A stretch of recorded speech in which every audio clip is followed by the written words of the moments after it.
What's going on, YouTube?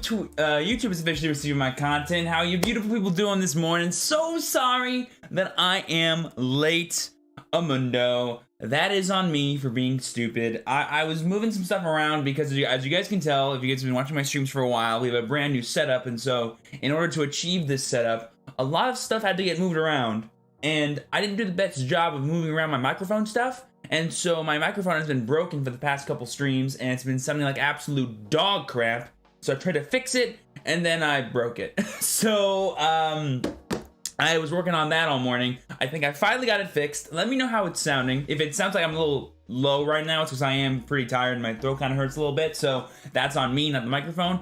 I'm going to do a quick little audio check right now to make sure everything is sounding good and looking good. I'm waiting for my laptop to open up, though, so I can actually do that. So just give me a second, and we'll get this party started. We have a lot of news to talk about, and I want to play a lot of Digimon today. I'll be live probably for like 5 hours, both here and over on Twitch. We'll do like 2.5 hours here. All the news stuff will happen, maybe like 1 or 2 matches of some 1.0 testing, and then we'll hop over to Twitch for the rest of the 1.0 testing. So if you guys are excited to talk about Digimon and talk about it a lot, get some hype in the chat, get a like spike going. If I could get my share squad in here and let the world know that Steven's finally live and not late and not a stupid boy, that'd be much appreciated. Be sure to share the stream with your friends. Show them that the hottest Digimon stream is happening right now here on YouTube.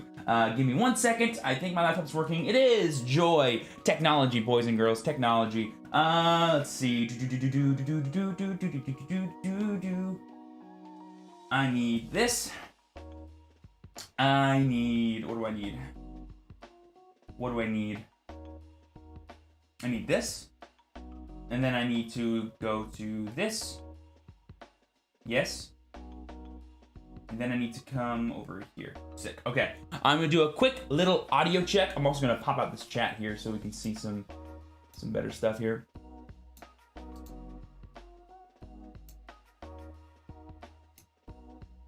There we go. Just chat. That's all we need. All right. And audio check in 5, 4, 3, 2, 1.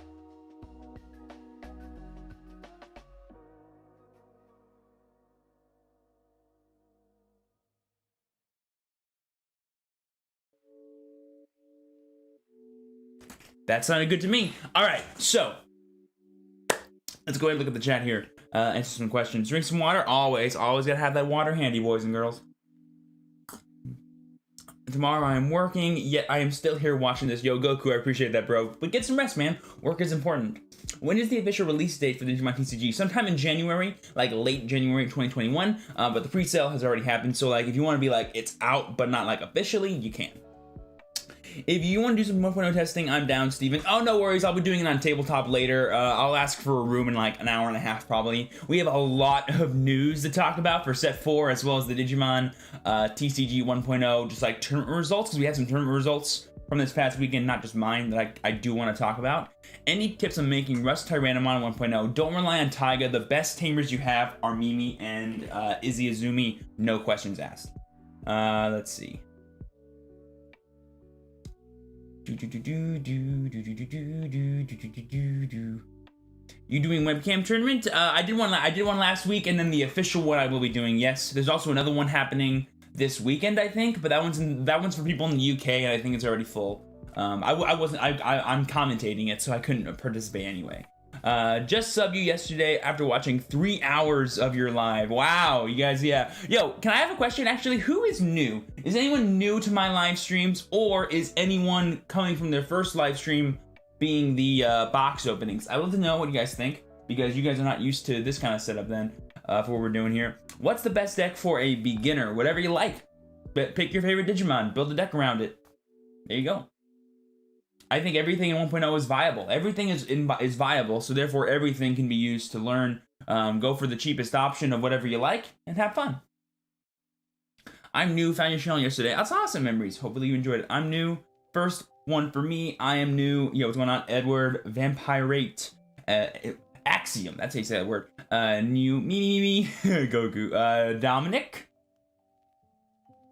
Shadows, Jack.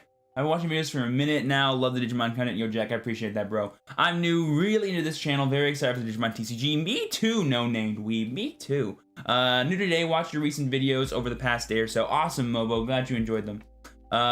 Anything is viable. I play Lilith only to simp on her. Yo, Perryful, I actually have a Lilithmon list that I'll probably be testing today. And I do like it very much as well. She is very strong. I'm new as well, already a big fan. Yo, Cody, I appreciate that, bro. Thank you. I'm from Box Openings, found your channel from Digimon. Awesome, that Mega. Appreciate that. First time live for you. Nice, Shiro. Appreciate that. Dukemon's my favorite Digimon, and I am new. Hey, I just put out a Gaomon deck profile this morning, and it's a really good list. Like, I got second place with it. I really am proud of how I built it. Spook. Do you think the pre-release boxes are going to be different? No, it's going to be the exact same boxes. I think the Digimon cards will be expensive where I live. I think come official release, the prices will like literally plummet down for 99% of the cards. The only cards that in theory could get more expensive is like Omnimon and Beowulfmon, and that's going to be impossible. Like the most astronomical amount of buyouts would need to happen in order for that to be the case, because the amount of product that will be open in January would literally blow your minds. So don't worry too much about prices right now. If you can't afford to buy anything more than whatever you have, or you have nothing, don't worry about it. Pre-orders are still happening. I know they're a little outrageous, but they should go down too pretty soon once stores get announced more product coming in for January. So just keep an eye out, get some bookmarks open, refresh like once or twice a day, see what happens, and then you'll be good to go. Also, singles will be like the best way to build decks, I think, come official release, and I will be kind of promoting singles at that point. You found your stream from last unboxing. Yo, Speedy, what's up? Your name is Yo, Speedy. That's so cool. Will you resell your unwanted cards? I might do like a bulk sale to my local card store. But honestly, the Digimon card game is one of those card games where like bulk could be really important for you, because you never know what card wants to be busted given the right support, because everything is playable in anything. So I will try my best to keep a master set of everything. At the very least. And right now I only have like maybe a couple extras from my case. I didn't get that many playsets of like commons and rares as I thought, which was interesting. What are you most hyped for in set 4? I would love to see the new cool Tamers from the Frontier lineup and maybe a nice level 7 for their boss. Well, given the announcements of the actual Tamers we already have in the form of Marcus, Thomas, and Yoshi, I actually don't think it's possible for us to get more Tamers from Frontier. I think it actually is impossible given the set numberings of the cards. So I'm actually interested to see where they go. They might be secret rare Tamers. We had the theory about, which I'll talk about later, which could be super cool. But yeah, I would love to see those too. Are there any tournaments announced for 1.0 other than one on the 12th and 13th? From Bandai officially, no, but there are some like ones from the Discord. There are some ones from the Facebook group that people are hosting themselves that are unofficial, that are just fun. I participated in one this past weekend. It was an invitational tournament. I was invited along with some of the other best Digimon players in the world. Hey Steven, I wanted to hear your thoughts about the red and yellow Greymon cards in BTO4.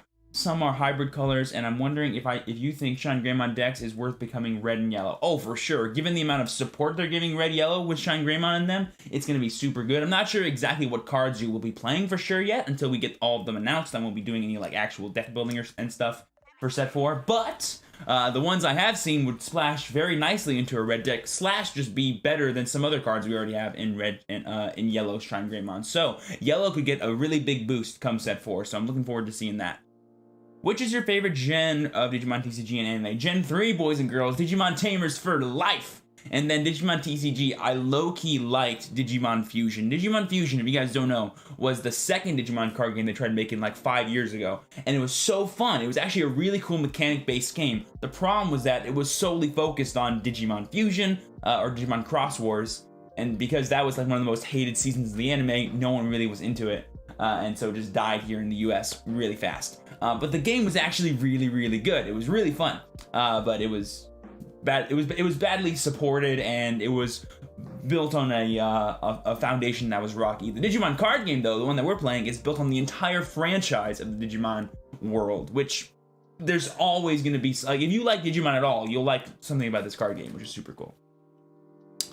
My favorite color, everyone knows right now in set 1.0, it's going to be yellow. I know yellow is very underrated, very not as powerful as it could have been. If we just had like 1 or 2 more cards printed, that would have been actually amazing for the deck, and it would have been actually busted. But sadly, it is one of the lesser popular decks, but I do think it's just as powerful as anything else. Black is sadly my least favorite color in this game, and that sucks because I love black. I personally love playing Melee Turbo. I will still play Melee Turbo. It just will suck. So far, focused, it's looking great. This is a great year for TCGs, and I think Bandai made a really good call with this card game. I think they've done everything right in terms of the mechanics and somewhat right in terms of the marketing for this game. In Japan, they are killing it, and that can only be a sign of good things to come in the future, I hope. Yes, sir. So if you look at the card like Shine Greymon, it says it can evolve on a red level 5 or a yellow level 5. So as long as you have one of those two level 5s on board, you can evolve into it. It is a red card though, which means you can also splash in really cool removal cards like Terra Force or other really cool option cards like that for red. And I have one secret from my box. Way to go, Almighty Crush, bro! Breaking the ties that bind in your boxes, bro. That's what we call a god box in the business. I like the TCG since it's new, most things are balanced. Even still, like in set 3, there's very few just like broken stuff. Like download and hidden potential are the only like blatantly broken things that I can think of, and even those are balanced. Like it's actually a really cool way to play around that strategy, which I do love, and it's just basically hard playing your crap, because while it is true that they can get stuff for free, they're just gonna waste all this memory. Like green cannot use 8 memory. They just can't. Like it's built to be as memory efficient as possible. Therefore, if you're given like a lot really early, you can't really do much with it besides call a bunch of rookies, which sure, that's cool, but then they just drop a volcanic on you or something else happens and you get severely punished. In 1.0, Millenniumon might be better in purple, but I haven't seen any purple Melee lists because I think there's better versions of purple besides that right now. So it may be better, but I don't think it's worth it to try and test it unless you really want to. What is download? Because I tried searching it and I got nothing. If you go to, it's called Digizorption for the English version of cards, so maybe that's why you didn't find it. But basically, you can rest one of your green Digimon to reduce the evolution cost of another green Digimon by X amount. So say it's download 3, if I rest the Digimon, I can lower my evolution cost by 3, which is super cool. It's a really fun way to get higher level Digimon in play for cheap or even free. It's basically what ramping is in the Digimon TCG. And it's actually a really cool mechanic, and green is so busted with it, especially with a card like Sarismon. After that, man, I enjoyed Sabers and Data Squad. I enjoyed that one very much. Yeah, Melee is more of a tech in purple versus like the main focus of the deck, for sure. Oh yeah, Omnimon is totally the meta for 1.0. Omnimon is just the most busted card in the game. He is the ultimate statement card, and the fact that you can build him around both blue and red, two of the strongest cores in terms of building decks in the Digimon TCG right now, is just really broken. It's a combination made in heaven, basically. Not a lot of decks can deal with an Omnimon that's just pushed in front of their face really early, and those that can, the Omnimon player can play around what they can do and thus gain so much advantage over them. It's a really powerful deck. There's a reason why the biggest tournament so far that's been held for the Digimon TCG was won by Blue Omni. Fun fact, that Blue Omni list that actually won was the list that I profiled a while ago, which is pretty funny. I hope Noble Pumpkinmon gets a card soon. Hey, they've been taking Digimon from all the corners of the Digimon TCG franchise. Sorry, of the Digimon franchise. So, who knows? It could totally happen. Let's see. Can you do a tutorial on how to set up Tabletop Sim to play, or do you already have a video up? And I don't have a video up, but I do have links down below to actually downloading Tabletop, and Tabletop will actually give you a tutorial on how to do everything, and then all you gotta do is download Zappy's mod for actually playing the Digimon TCG on Tabletop. It has notes, it has instructions, everything is there for you, and if you ever have any problems, just click on that little light bulb that you see on your home screen for Tabletop, and you're good to go. Also, I think there are tutorials out there, I just don't know who made them. Will the green, purple, black decks be dropping 1.5 English? Yeah, they announced the official announcement. They announced the official release date for set 4 here in the US. It's going to be April? No, May. No. I think they said it was May 5th or 6th, one of those days. And all 3 of the starter decks, green, purple, and black, as well as set 4 Great Legend, will be coming out at those times. And that'll be probably the start of our actual official release schedule. So instead of just like getting 2 sets back to back of just like a bunch of crap mixed together, we're gonna get actual proper sets like the Japanese players are. Early May, thank you. Yes, early May, first week of May. That's when they're coming out. I hope they add the 06 Falcomon line as well. I saw they added the OG as a yellow rookie. Sick, love it.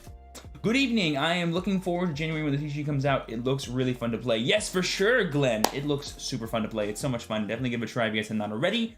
About the guy who won the tournament, and he mentioned that he used your list. Yeah, Spyro, right? Yeah, good for him, man. Good for him. He texted me. He was like, bro, you're awesome, man. Thank you for the sweet list. I just won with it. Yo, dude, that's awesome. Enjoy the playmats. Enjoy the playmats. I'm honestly more hyped for 1.5 because of Ragnarlodmon and Shine, but 1.0 is fun too. 1.0 is great. Like, here's what I've decided. Like, 1.0 is like the perfect first set. It literally gives you all of the generic support that exists for these colors. That's literally what it is.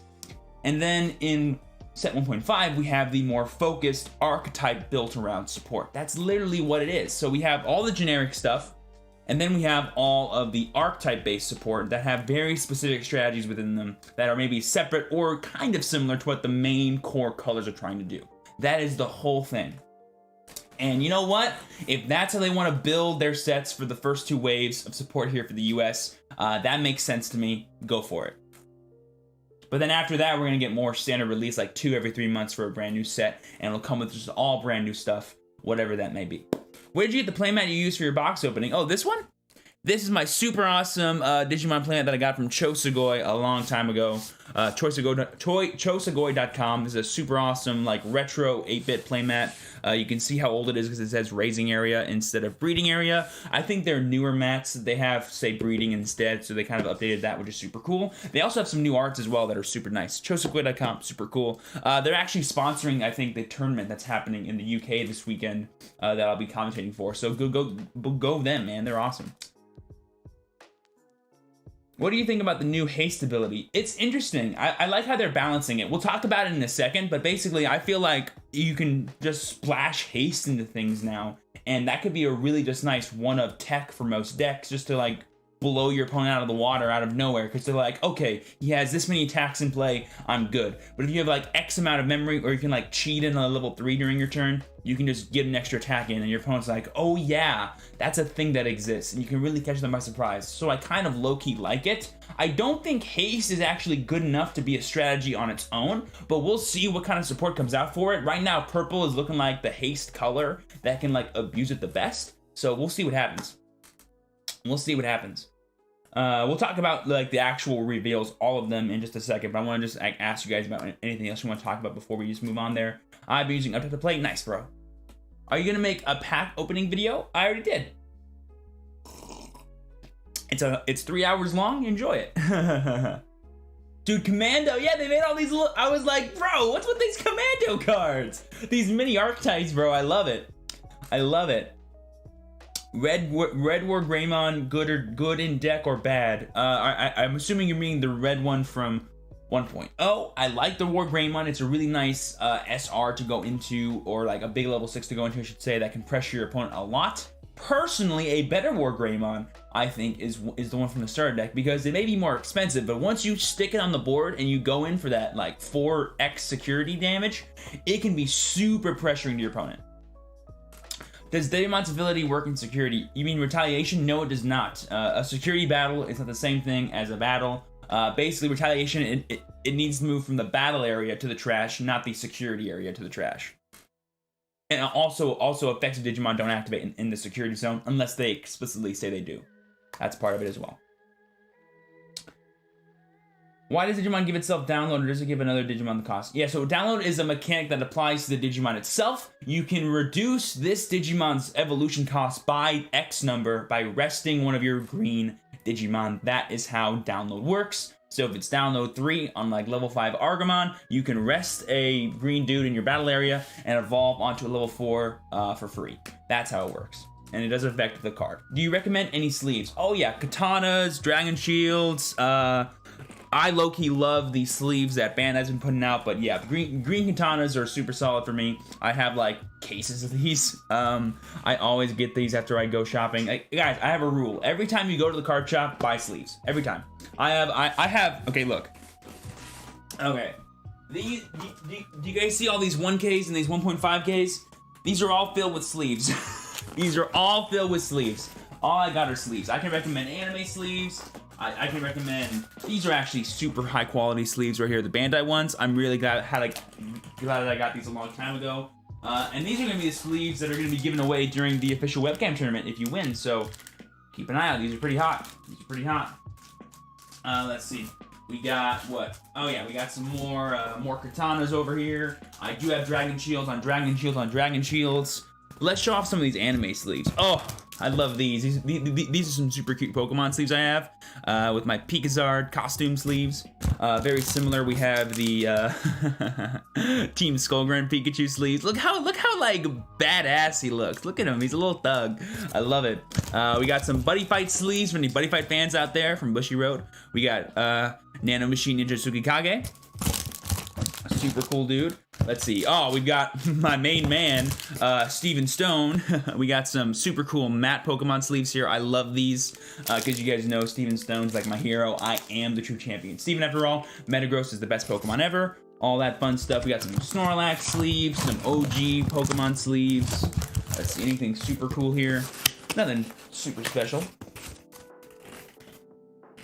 There's actually a survey going around from, I think, the Facebook group or something for the webcam tournament. Just go down to world.digimonCard.com, and I think there's actually a link to it in the events. I love Player's Choice sleeves for double sleeving in Vanguard. Let's see, I got some more Vanguard anime sleeves. We got some Daikaiser, some Managamir, if you guys know what this is. We got Darkness Maiden Maka. She's a bae. She's awesome. Let's see, anything else in here that's just like generic and cool that non-Vanguard fans would appreciate? Not really. I have a lot of Vanguard sleeves. And just some more black Dragon Shield Hypermats that I put in sleeves that I can find later. Yeah, guys, gotta get sleeves, man. Sleeves is like the #1 thing, man. And I have more than what's in these boxes. These are my nice sleeves. These are the sleeves that I have that I need to protect and keep safe. All my dinky, like, Ultra Pros or my Dragon Shield collection, they're somewhere else. They're like in a 5K, like a big old box. Do you know how to join tournaments? It says Premier TO. What does that mean? Core TCG Cartomatica? Yeah, so a Premier TO is essentially a tournament organizer that actually can host official Bandai tournaments like regionals or this kind of webcam tournament because it's going to be a big scale event. Once they do like local card shop stuff, I'm not sure how you submit to Bandai to actually become a TO for them. I don't know how that works. I know how it works for Pokemon, but not sure for Bandai. But that's what I'm assuming they're talking about. And then in terms of like an official tournament that like actually has official Bandai prize support, you have to be one of those TOs to get that stuff. The tournaments that I've been participating in have all been unofficial, hosted by people online that aren't actually stores or associated with Bandai in any way. Let's see. What are some of your favorite decks? All of them. Guys, I play every color in this game. I'm one of the few people that are openly like, oh yeah, every color is awesome. Some are better than others objectively. In terms of my favorite, I don't really have a favorite, but I do love yellow. I'm a big old yellow stan. You guys know this, so there is that. I'm not doing any pack openings for set 10 for Vanguard 0. I don't like set 10. I'm not going to play anything out of it. Why waste my packs when I can use them on Kagero next month, right? So that's not going to be my thing this month. I will be doing some Vanguard 0 stuff, like I'm doing that later this Friday, which will be fun. I love this meta. I'll enjoy playing it with you guys, but I'm not going to buy into set 10. No. But set 11, though, I'm going to go ham. Ham AF. That YouTube money coming in, we're going to bop that in there. How many dose per day do you take? Of what? Are you going? I already read that. Let's see. Was there anything you needed to do after you filled out the online for? No, so that was like a survey marquee where essentially Bandai is trying to collect that information to try and A, make sure you have a BCC number so that way you can participate in official Bandai events, and B, they want to send that information to the stores so that way the stores can better prepare for how many players they're expected to have. That is what that survey was for. It's not an official registration. It's just a way for them to gauge interest and understand how many people, more or less, are going to be participating across the regions. That is what it was for. Are the secret rares in 1.5 going to be Alter S and Imperial Dramon only? No, it's going to be Alter S, Imperial Dramon, and Black Wargreymon. Those are the 3 secret rares for 1.5. I'm playing Blue Metal Garurumon with friends and Blue Onimon for locals. Yo, get after it, Spook. Good deck. Yes, exactly, Cameron. I have a BCC from playing in Bandai tournaments for DBS, so I already had one. It is the exact same number. If you already have one, you were good to go. Where can you find the survey if they're doing them still? I think it's, I found it via the Discord in news. However, you might be able to find it on the Facebook page for the Digimon TCG or the Twitter page. One of those 2 places should have it. I'm not sure how old it is, probably like a month or so in terms of posts. Also, just go to the Facebook group and like Google it maybe. Like literally type in Facebook page, Digimon survey, you know, and see what happens. Anything on an OCG yet? What do you mean? What's the question? The OCG is awesome. I'll be talking about that later. And you only got one Upamon. One Upamon? Interesting. The rares seem to be like super easy things to pull. By the way, some of the pricings for rares, like everyone's saying how outrageous some of the SR pricings are. Guys, the rare pricing, that's how they really get you, man. Paying $4 for a single copy of Upamon, yes, he's a great card, but man, I would never pay $4 for him with how easy he is to pull. But dang, like even more for some places. Like that's the one that really gets me mad. I was like, guys, really, we're gonna overprice rares too? Come on, really? Let's see. Is there a full game online to play? No, but there is tabletop, untap, and a brand new thing called Chrono Battle, which is kind of cool. It's like it's actually like a video game. Do you think maybe in a few years time Digimon will be in the top 5? I can't really judge that, you know? Like, sure, Digimon is a card game, but I didn't live in the time where Magic the Gathering first came out, so I can't say if this is similar to that, nor can I even say what it takes to actually become a successful card game. Because, believe it or not, just lasting over a year is a blessing for over 90% of card games. So the fact that like it's doing better than 90% of card games that's ever existed, I think is good enough for me to beat like the top 1.1% or whatever, you know, of card games. That's a long time coming. It takes a lot to do that. I'm not gonna do that. I pulled like 5 Upamon in a case. Really? Damn, dude. I'm a fan of the Rosemary line. Will she ever be relevant with green? I think she's relevant now. I think Rosemary is relevant right now. Rosemary Control is definitely a viable deck. I have no idea how to build it, personally. I'm not the best at building control decks in this game, yet. I am a control player at heart, and I'm working on breaking the game at some point, but Rosemary Control is an interesting list. I want to work on it more. I think it's a really cool deck, for sure. Being able just to plop 2 Rosemons in play and be like, are you going to attack me? Didn't think so. It's really good. I will say because of the new Rosemary ruling, it's a bit frustrating.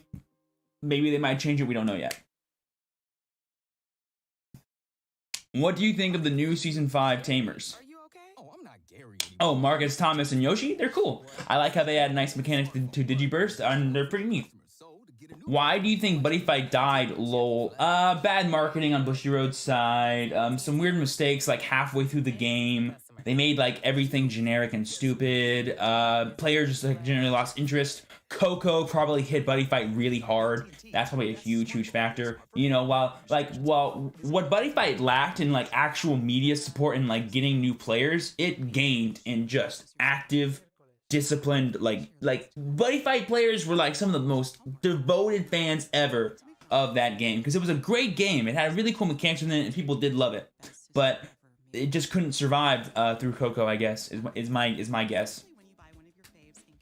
What is the Rosemary ruling? So the Rosemary ruling is that whatever turn, the turn player gets to decide what gets rested. So if you're being attacked and you have the rested Rosemons, your opponent gets to choose what gets rested. You don't get to choose, which I feel like is incorrect. It's different than the Japanese ruling, and so it might change, or the Japanese ruling might change. I don't know.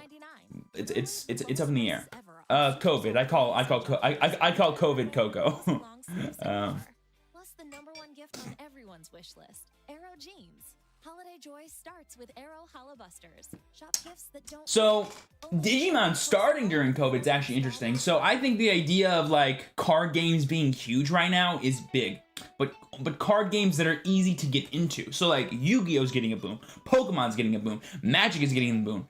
Things like Vanguard, Buddy Fight, and other things, while they are nicher than those other things, are getting a boom. Not seeing nearly as much influx of newer blood. Like, so many people are playing Pokemon for the first time. Like, Pokemon might upsurge Magic the Gathering pretty soon here as the #1 card game in the world. Like no cap. Like, give it two months maybe, or like a week. I don't even know. It could be it could be at any moment really. So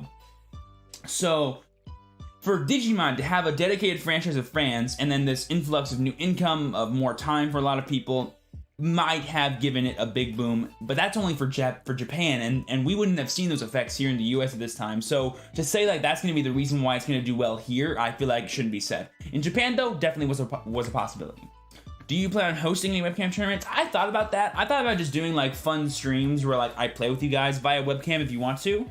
But I don't like putting you guys on the spot like that. I'm not the biggest fan of like incorporating my fans into my content because I feel like it's asking a lot out of you guys. You guys do not want to maybe talk to people. You guys don't maybe want to like be on camera or play me, but I don't know. Like I've done it for Vanguard Zero, but doing it for like webcams and like seeing your actual hands in like your actual room feels like an invasion of privacy for me asking you guys to do that, and so I feel very uncomfortable doing it.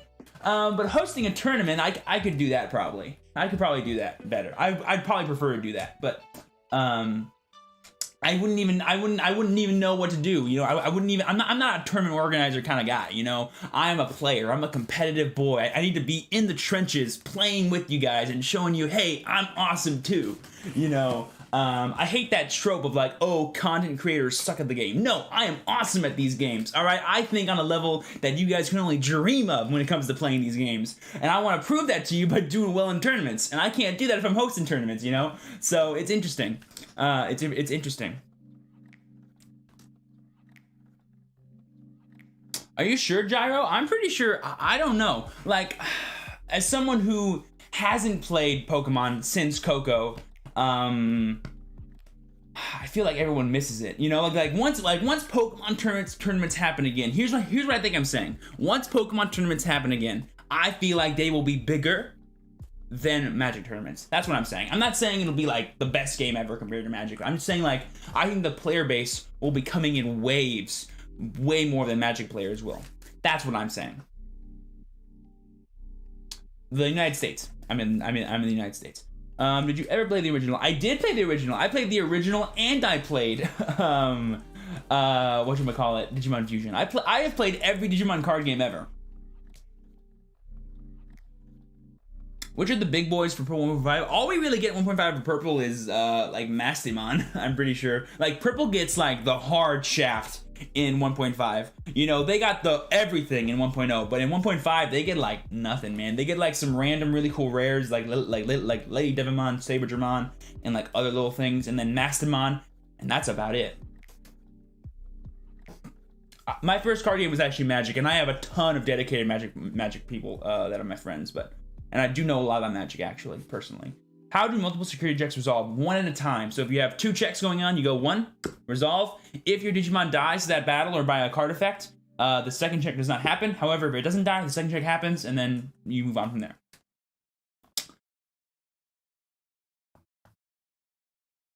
Is a good sale for $60? Should I do it? No, sirree. No. Rust Type should be a $5 card. Puppetmon should be maybe a $10 card if it's the Dash Pack rare. If it's just a regular rare, $2. And then Taiga's like $1, if anything. It's a bulk rare. No, do not pay $60 for those 3 things. Now, if it's a playset of each of those things, $30, but not 60. Do we get dupes in 1.5? Nope. All new cards. Kentorismon's really hot. Now, Kentorismon is a deck.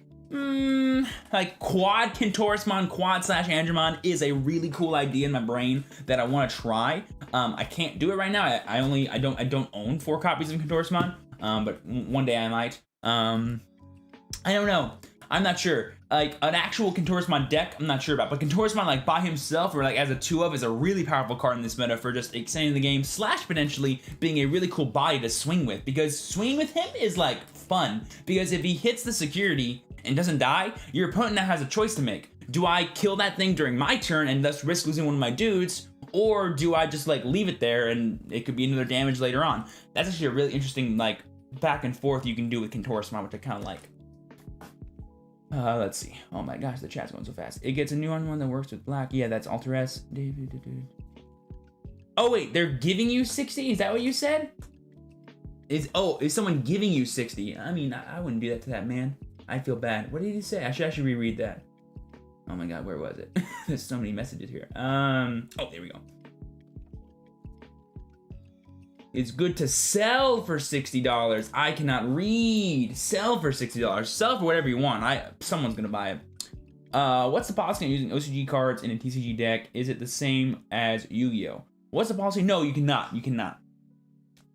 Japanese and English cards cannot mix. I think the reasoning is, and I can kind of prove this to you guys, is the card stock is, I think, different. So that's a US card. I actually think this is a valid reason why we can't do this. The card stock appears to be different. So if I grab, that's not my Japanese cards. I have to go find I don't have a Japanese card available to me right now, but they are different card stock from what I've felt. Therefore, it would be kind of impossible to mix the two. The reason why Yu-Gi-Oh can do it is I'm pretty sure the card stock is the same for most of them. Maybe not for Japanese, but maybe. No, Digivolving and on-play effects are different. That's why they have different texts. Doesn't Purple get the O2 Manospawn? Oh, you mean Malaminospon? Yeah, he's a rare. What is a good price for the English 1.0 box? Right now, I would pay like, I'd be willing to pay $90. If someone's selling or pre-ordering boxes for $90 right now, I'd be willing to pay that. $100, that's a little steep in my opinion. And then anything higher is obviously worse, but like, if that's what people have left, you know, that's what they have left, right?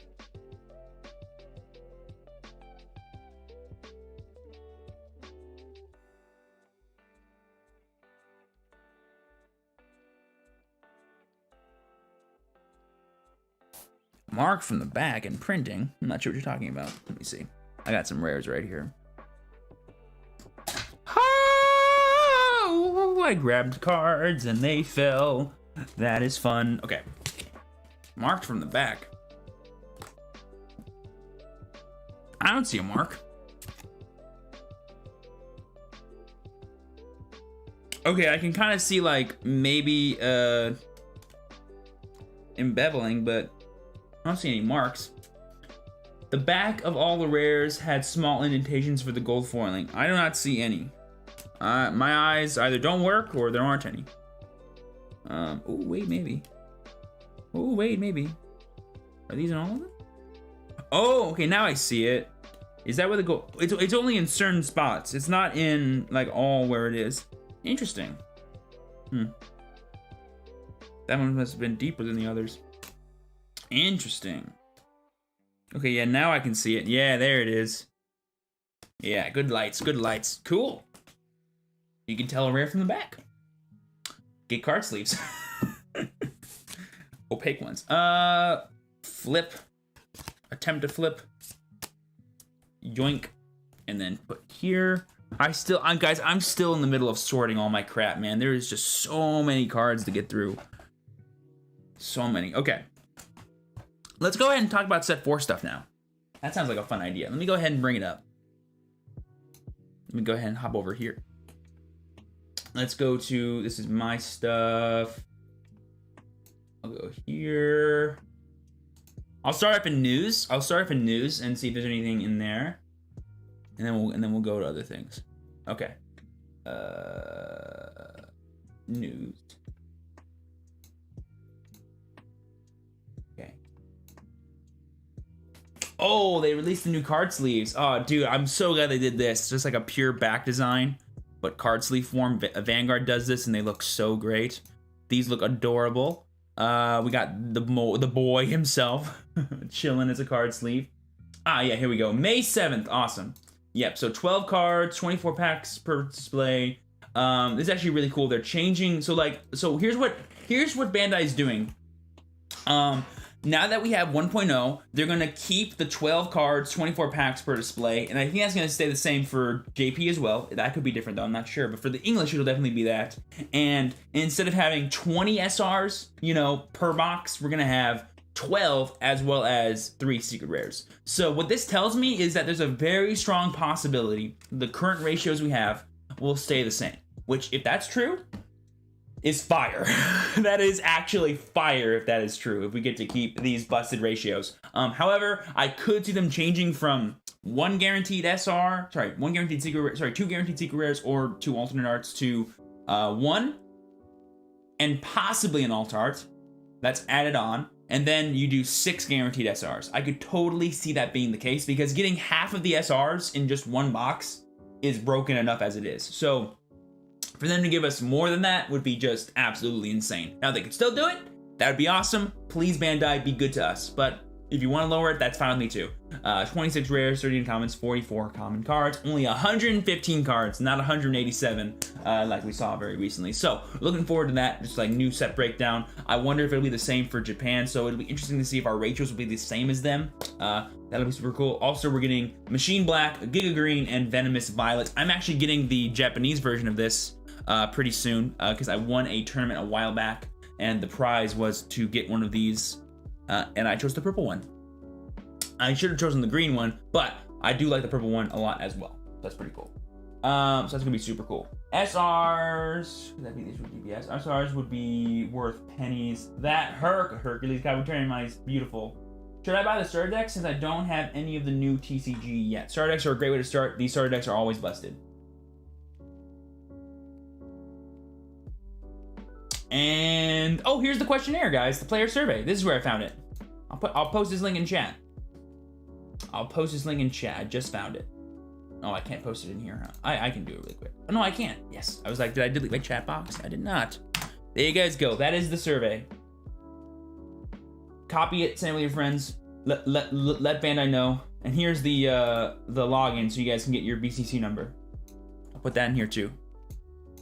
That should be useful for you guys as well. You're welcome. Okay.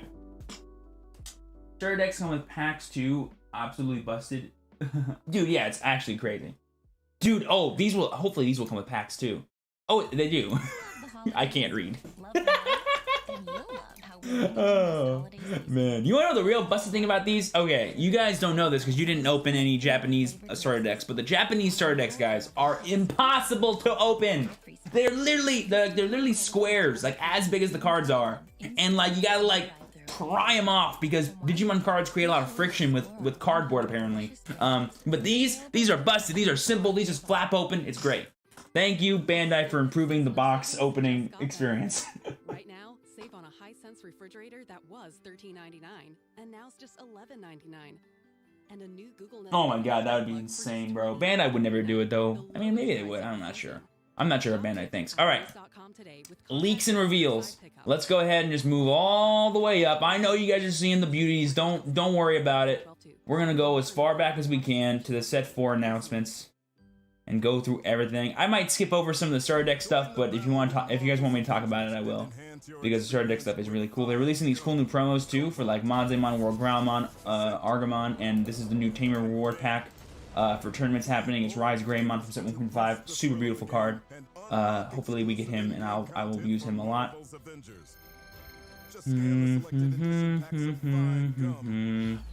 Maybe this wouldn't be easier. Oh, you know what might be easier to do actually than just going through these? I have a better idea. Can't believe I didn't think of this already. I'm gonna go here. I'm gonna go to this. Is this working? This I was kind of just bugging out the other day. Nice. So if I come here, it should say good things. It's gotta be this one. Yeah. Okay. Sick. Okay. Yeah. I'll use this instead. This will be way easier for us. This should be all the cards. Maybe there are some new ones that aren't here that I'll go through, but these seem to be a good chunk of them, so we'll definitely start here. Let's see. Yeah, dude, Black Metal Gogumamon. If you guys want me to talk about him really quick, I will. This card's busted. Let me grab him for you. This card is absolutely insane. Where are you? Wait, he's not in here? Oh, he must be in promos. Let me go to promos then. Promos. Yeah, this guy is ridiculous. All right, ready for this? Main, Digiburst 2. You may trash any 2 cards from this Digimon source. Having one of the following effects. Use a purple option card that is 7 cost or below from hand for free. Free Trump Sword, boys and girls. Being able to Trump Sword for free during your main phase is actually busted. This guy's really cool too. You may trash any 2 cards from this effect to unsuspend this Digimon. It becomes active again. He attacks. Pretty cool. And then you have Grand Gogumamon. Let's see. Digiburst 2, trash any 2 cards from his sources. One of your Digimon gains security attack +1. This Digimon, yeah. So the best one is of course Metal Garurumon, and this card's actually busted. This card puts purple back on the map as being like one of the best decks in the game. Comes at the meta, so that's gonna be super fun. Basically, but like keep in mind he could just like be on the board as well before that. I wanted this one. Okay. So I might need to go back and talk about some more things, but first things first, let's just go in order here. We've got Flaremon, 3 cost, 2 DP. On play, reveal top 3 cards of your deck. Add 1 hybrid from Digimon. Add 1 hybrid form Digimon card and 1 red Tamer card from among them to your hand. The hybrid forms are of course going to be the Spirit Digimon. They are called hybrids. And we have Flaremon. Is he a hybrid himself? He is also a hybrid. Cool. He's a vaccine and he's also a wizard. Sick. We have a Goonimon, the start of the Frontier support cards. Really cool. He's an effect. He's a level 4 Digimon. 5 cost to play normally. Evolve on level 3 for 2. You can Digivolve this card from your hand from a red Tamer as if it were a level 3 Digimon. Like I said, guys, I literally called what the spirits were going to do, and it means the world to me. And then we have Vritramon, also known as Burning Greymon, potentially. And this guy is also a level 4 Digimon, 6 cost to play normally, 3 cost level 3, but you can also evolve this on a red Tamer if you wish. And your turn, plus 3,000 DP. So he's a 9 DP beat stick level 4. That is just insane. Super sick. Up next, we have Greymon, the red Greymon, which is a dual Evo, 8 cost to play normally, level 5, 7,000 DP. He can evolve on level 4 yellow and red, each for 3 cost. He has 2 effects. Your turn, this card's also treated as a yellow Digimon, super cool. And then Digiburst 2, play 1 red or yellow Tamer card with a cost of 4 or less from your hand without paying its memory cost. That is not once per turn, so if you do have a way to like add cards to your sources, that could be super sick for this. Really do like this effect. And then he has a second inheritable effect. If you have a Tamer, if you have a Tamer, when attacking, one of your opponent's Digimon gets minus 2,000 DP for the turn, which is super nice. This is actually a pretty busted card. I'm not sure if it's better than the yellow Greymon that just gets you a Tamer on Evo and plus security attack, but it could be a nice addition to that card for yellow decks, which is super sick. We have the first big boy here, which is Victory Greymon. I think there might be another one of this at some point for like yellow maybe. That could be pretty cool, but very simple. 6 cost, 11 play normally, 4 cost Evo on level 5, 2,000 DP. When Digivolving, Digiburst 2, trash 2 cards from your sources, delete one of your opponent's Digimon with 8,000 DP or less. So it's like a very, very busted Gaomon effect for just on Evo and Digibursting, which is super sick. And then we have Shine Greymon, of course, the talk of the town, super hot rare, another dual Evo level 6. He is not treated as a red and yellow Digimon, he's only red. Your turn, when your red or yellow Tamer is suspended or rested, this Digimon gains security attack +1 for the turn, which is super cool. All the current yellow Tamers don't actually rest in order to activate their effects, nor do any of the red Tamers. However, the new Tamers that came out, the Marcus 1 and the Tai 1, do rest themselves, so they do proc this, which is super cool. Very intriguing. No, he's a rare. This boy's a rare, right here. Yeah, we don't have any red SRs yet. Red SRs have not been revealed. I'm assuming Aldemon is going to be one of them because Beowulfmon is a blue SR, so that just checks out. And hopefully Aldemon's busted. I'd be very happy for that. Moving on to the blue cards, we have Starumon, basically a clone of Flaremon, but for blue, which is super cool. We have Lobamon, a clone of Agumon, but blue. Very simple. You can Digivolve on blue Tamers. We have, how do you say this? Garurumon, or Kendo Garurumon, as I like to call him. Let's see. Oh, Sora rests. You're right. Sora does rest. I always forget about Sora. Everyone forgets about Sora. Unless she's with Tai, no one cares. I'm just kidding. 6 cost. And when you develop from a blue Tamer, so it's also level 4, which is super cool. When attacking, return one of your opponent's level 3 Digimon to the owner's hand. Trash all sources. This is actually a really cool card. Counters Rookie Rush just straight up hard. which I do like, and it's 6,000 DP for level 4, which is pretty high. Next, we have probably the coolest card. We have Beowulfmon. Super sick card. He has no inheritable. 7 cost to play normally, 3 cost evolution, 7,000 DP. He has jamming, which means he can't be destroyed by security Digimon in battle. And then he has an opponent's turn effect. While this Digimon has a hybrid form of blue Tamer card in his thing, the Digivolution sources, this Digimon cannot be attacked. So if he evolved from a hybrid Digimon like Lobomon or from Gaomon, or there's a Tamer card underneath him at all, boom. This guy cannot be attacked. This card is literally awesome. It's literally just an invincible dude that is forcing out removal cards from your opponent and just always deals damage every single turn. This is going to be super great for the blue jamming deck. These will be nice little inclusions for them to add in their lists, which I like a lot. Moving on to yellow, we have Meikumon, 5 cost to play normally, 2 cost evolution, 4,000 DP, level 4. On play, if you have 3 or fewer security cards, one of your opponent's Digimon gets minus 4,000 DP. On play, minus 4,000. That kills a lot of level 4s in the game. Which is super nice. I'm not sure how great this card is. However, we haven't seen all the cards in yellow yet, so it could be actually busted. We do have... I always get this name wrong. It's Mecrackmon.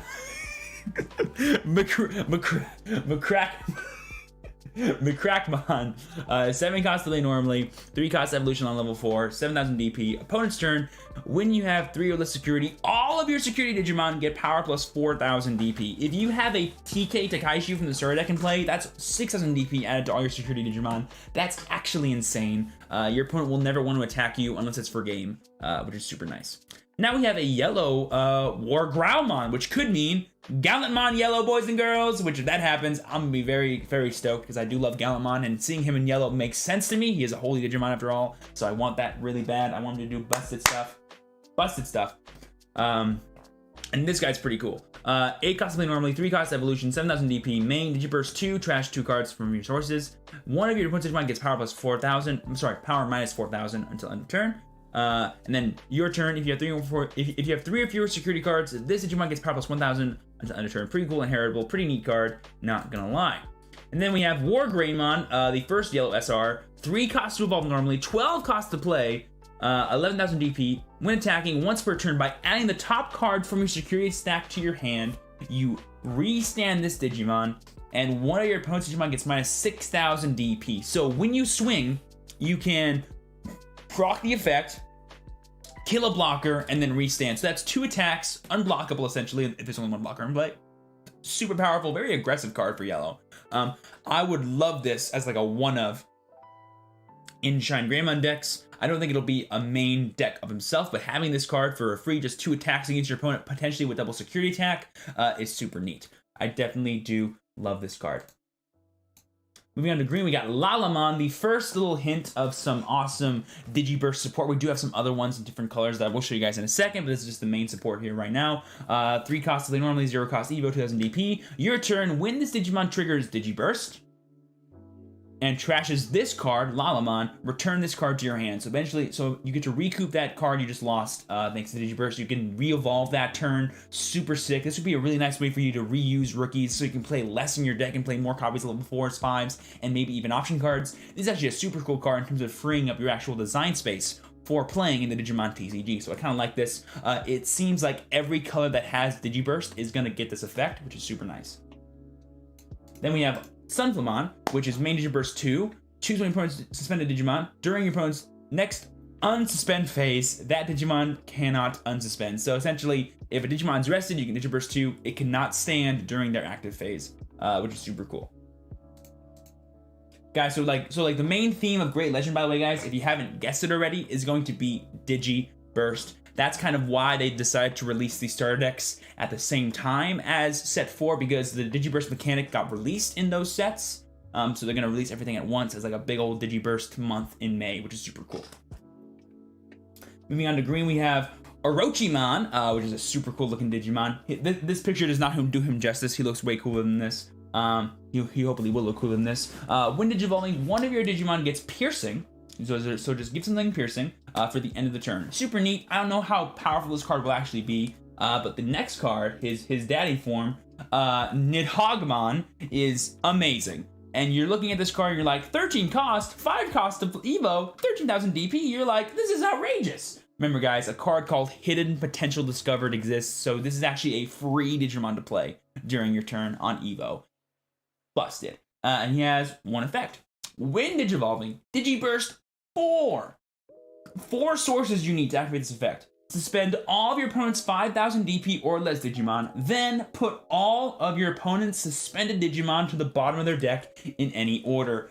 This is absolutely insane. Because the 2 effects are separate, you don't need to rest anything to actually activate the second effect. If everything's already rested, they just get tucked away. This is a board wipe for green. This is the thing I've been dying for my green decks, and I'm super excited to abuse this card. I cannot wait for this thing to come out. It's going to be legitimately broken. I'm very excited. All right, moving on to black, we have Commandmon, which is a super cool card. Is this a D Brigade? He is a D Brigade. Cool. On deletion, reveal 3 cards on the top of your deck. Play 1 Commandramon from among them without paying its memory cost. Place the remaining cards in the bottom deck in any order. Super cool card. Really neat. It combos really nicely with the other Commandmon cards from the past sets, which is super cool. We have Sealsdramon, another D Brigade. He is a generic 5 cost to play normally, 2 evolution, 6 as a DP blocker. Believe it or not, Black has not had one of these before. They had Kurisarimon, Gardramon, and Gatsumon, but they're all different from this, so that's pretty cool. And he's also a D Brigade. And then we have Baboongamon. He is not D Brigade, 5 costs to play normally, 2 costs evolution on level 3, 4,000 DP, main Digiburst 2, trigger Digivolve on one of your opponent's Digimon with a play cost of 7 or less. Pretty much it's going to be any level 5 or lower. Pretty cool actually. Being able to use this as like a pseudo form of removal in the early game is going to be super nice for black moving forward. And then finally, we have the first rare for black. Darkstramon is actually a rare, by the way, guys. People were like, oh, this card's busted. It's got to be an SR. It's a rare. 13 costs normally, 3 costs evolution on level 5 dark, 11,000 DP. It has haste. The first Digimon with haste. That means that this Digimon can attack the turn it is played. It is immune to summoning sickness. It can just come and play and then swing in. Super cool. And then it has an on-play effect. You may return up to 5 D Brigade type Digimon from your trash to the top of your deck in any order. You gain 2 memory for each card returned in this way. This card's pretty cool. It can make itself 3 costs to play normally, which is kind of nice. However, I don't think it's actually going to be the most busted thing in the world because A, the D Brigade cards seem to be pretty generic support so far, so I'm not sure how broken they will be in the long term. Also, 5 can be a lot. So you need to play a lot of copies of these cards.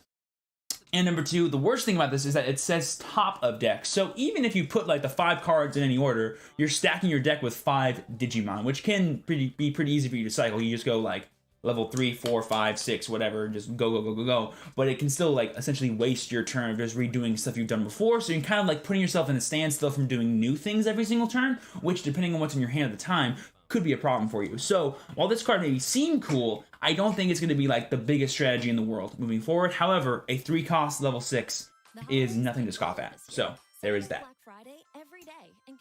Moving on to purple, we have Neo Deviamon, the brand new guy showed off in the Digimon Reboot series. Inherited effect, opponent's turn, when one of your opponent's Tamer cards becomes suspended, you gain 1 memory. Super cool inheritable skill, kind of abuses your opponent from using Tamer cards. And then regular effect, opponent's turn, when your opponent plays a Tamer card, you gain 3 memory. So this card is like Tamer hate at its best form. Instead of getting like hardcore Tamer removal, we have just like hardcore counters to Tamers. I'm interested to see if other colors get effects like this. That's pretty cool to me.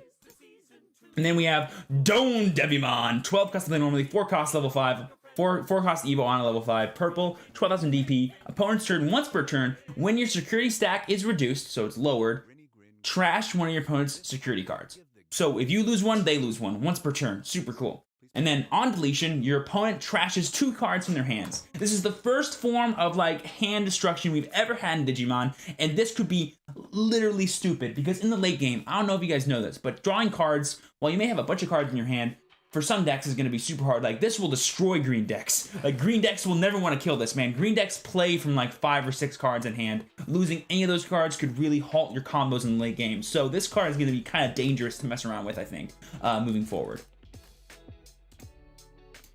And next we have Plutomon, one of the coolest level 6s ever, bro. And he's also an SR, so we have all the SRs revealed for purple pretty much. 13 cost normally, 4 cost Evo on level 5 purple, 12,000 DP again, big fat dudes. When Digivolve, trigger draw 2 cards from your deck, then you may play a cost 6 or below purple option card from your hand without paying its cost. And there are some pretty busted purple option cards, which is super cool.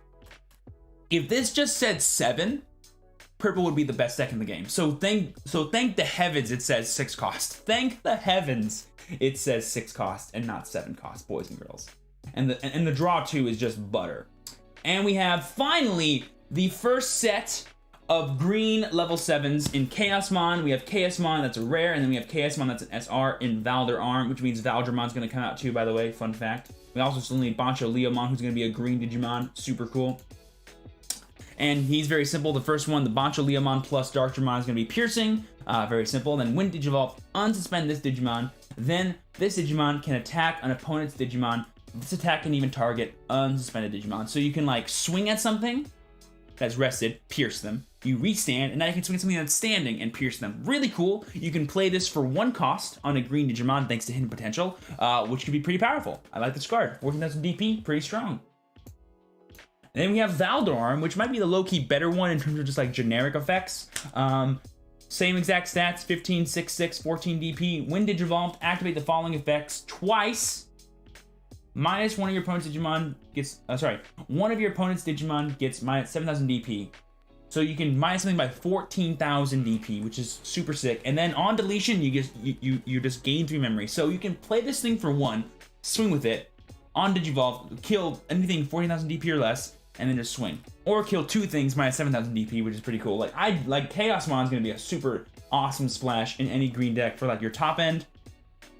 And then rounding off, we have the Tamer Cards plus a brand new option card. First, we have Marcus Damon, pretty cool memory borrower, 4 cost to play normally. When your Digimon with Greymon in its card name attacks, you may suspend it to gain 1 memory. Combos obviously with Shine Greymon, pretty cool. Could be cool for other things in the future. We have Thomas H. Nornstein, 3 cost play normally, trigger on play, draw 1, just so you play this, draw a card, super cool. And then when your opponent has 8 or more cards in hand, you may suspend this Tamer to restand or unsuspend one of your Digimon with Gao in its name, get multi-attacks. The Gao cards appear to be blue cards that actually gain in power, so they're gonna be really good for just going in multiple times. We have Tai Kamiya, the yellow Tamer.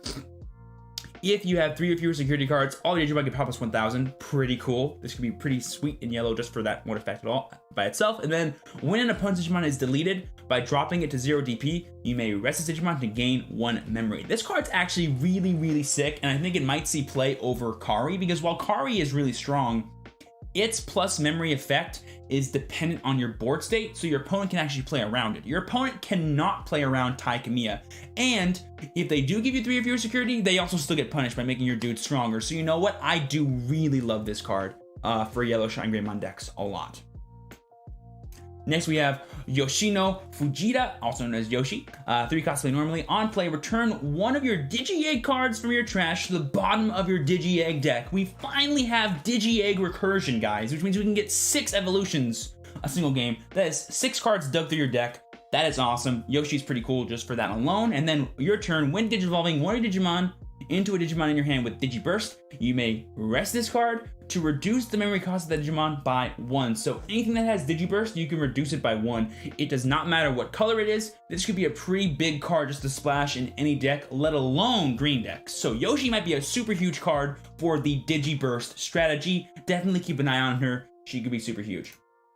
And finally, for black, we have Izzy Azumi. Please give me Black Hercules Kabuterimon. I will love that so much, Bandai. Please, please, please. Or give me Black Tyrant Kabuterimon. Yes, give me Black Tyrant Kabuterimon. Memory Tamer, 4 cost. Sorry, your turn. 2 to 3. You guys know how it works.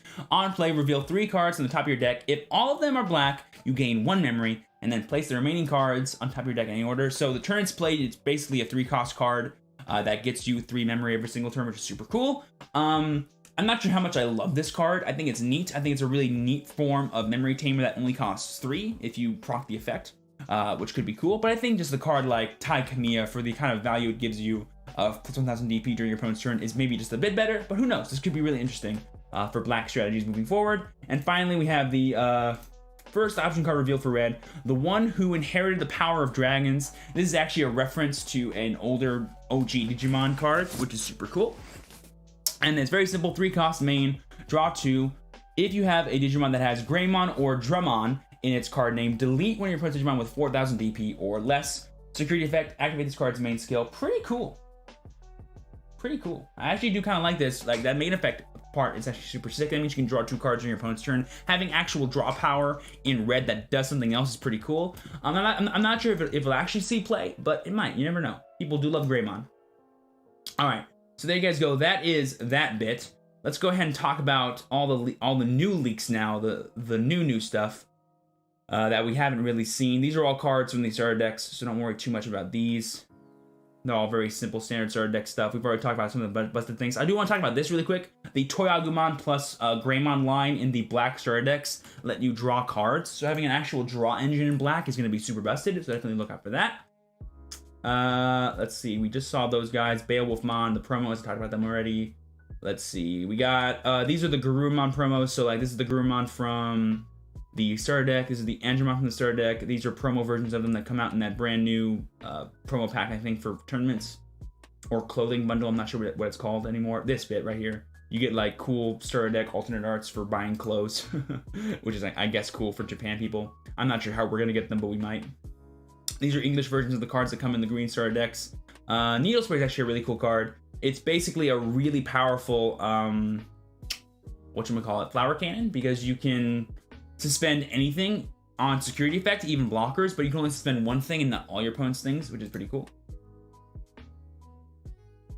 Yeah, these are just more English versions of the cards for the things.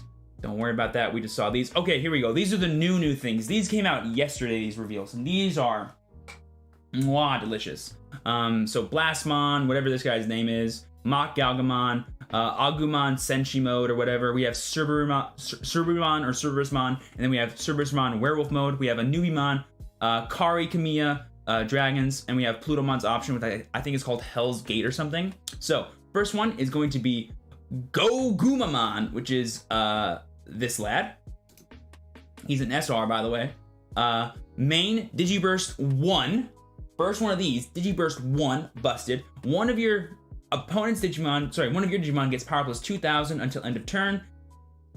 Until an end of your opponent's next turn, so plus 2,000 during both turns. And source skill, both players' turn, this Digimon gets power plus 1,000 DP. This card is huge, okay? This card can make your dudes big and keep them big during your opponent's turn so they're harder to swing back into, and he has an inheritable source skill to gain during both players' turns, not just your opponent's turn. So being able to have stronger dudes on your turn and stronger dudes on your opponent's turn is super huge for black and really just anything in general. So that's actually super cool.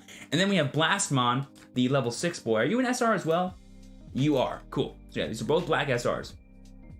Security attack +1. When attacking, your opponent can choose one of their active Digimon. When they do, the target of the attack becomes that Digimon. It doesn't matter if it's rested, it doesn't matter if it's standing, it is now the target. That is super cool. It's kind of like a pseudo form of removal. And what's cool is like it places it on your opponent. So you're basically asking your opponent, hey, do you want to take 2 damage from a 13,000 DP dude, possibly more with reboot and other busted things? Or can I kill one of your Digimon? That is what this card is saying. That is super sick.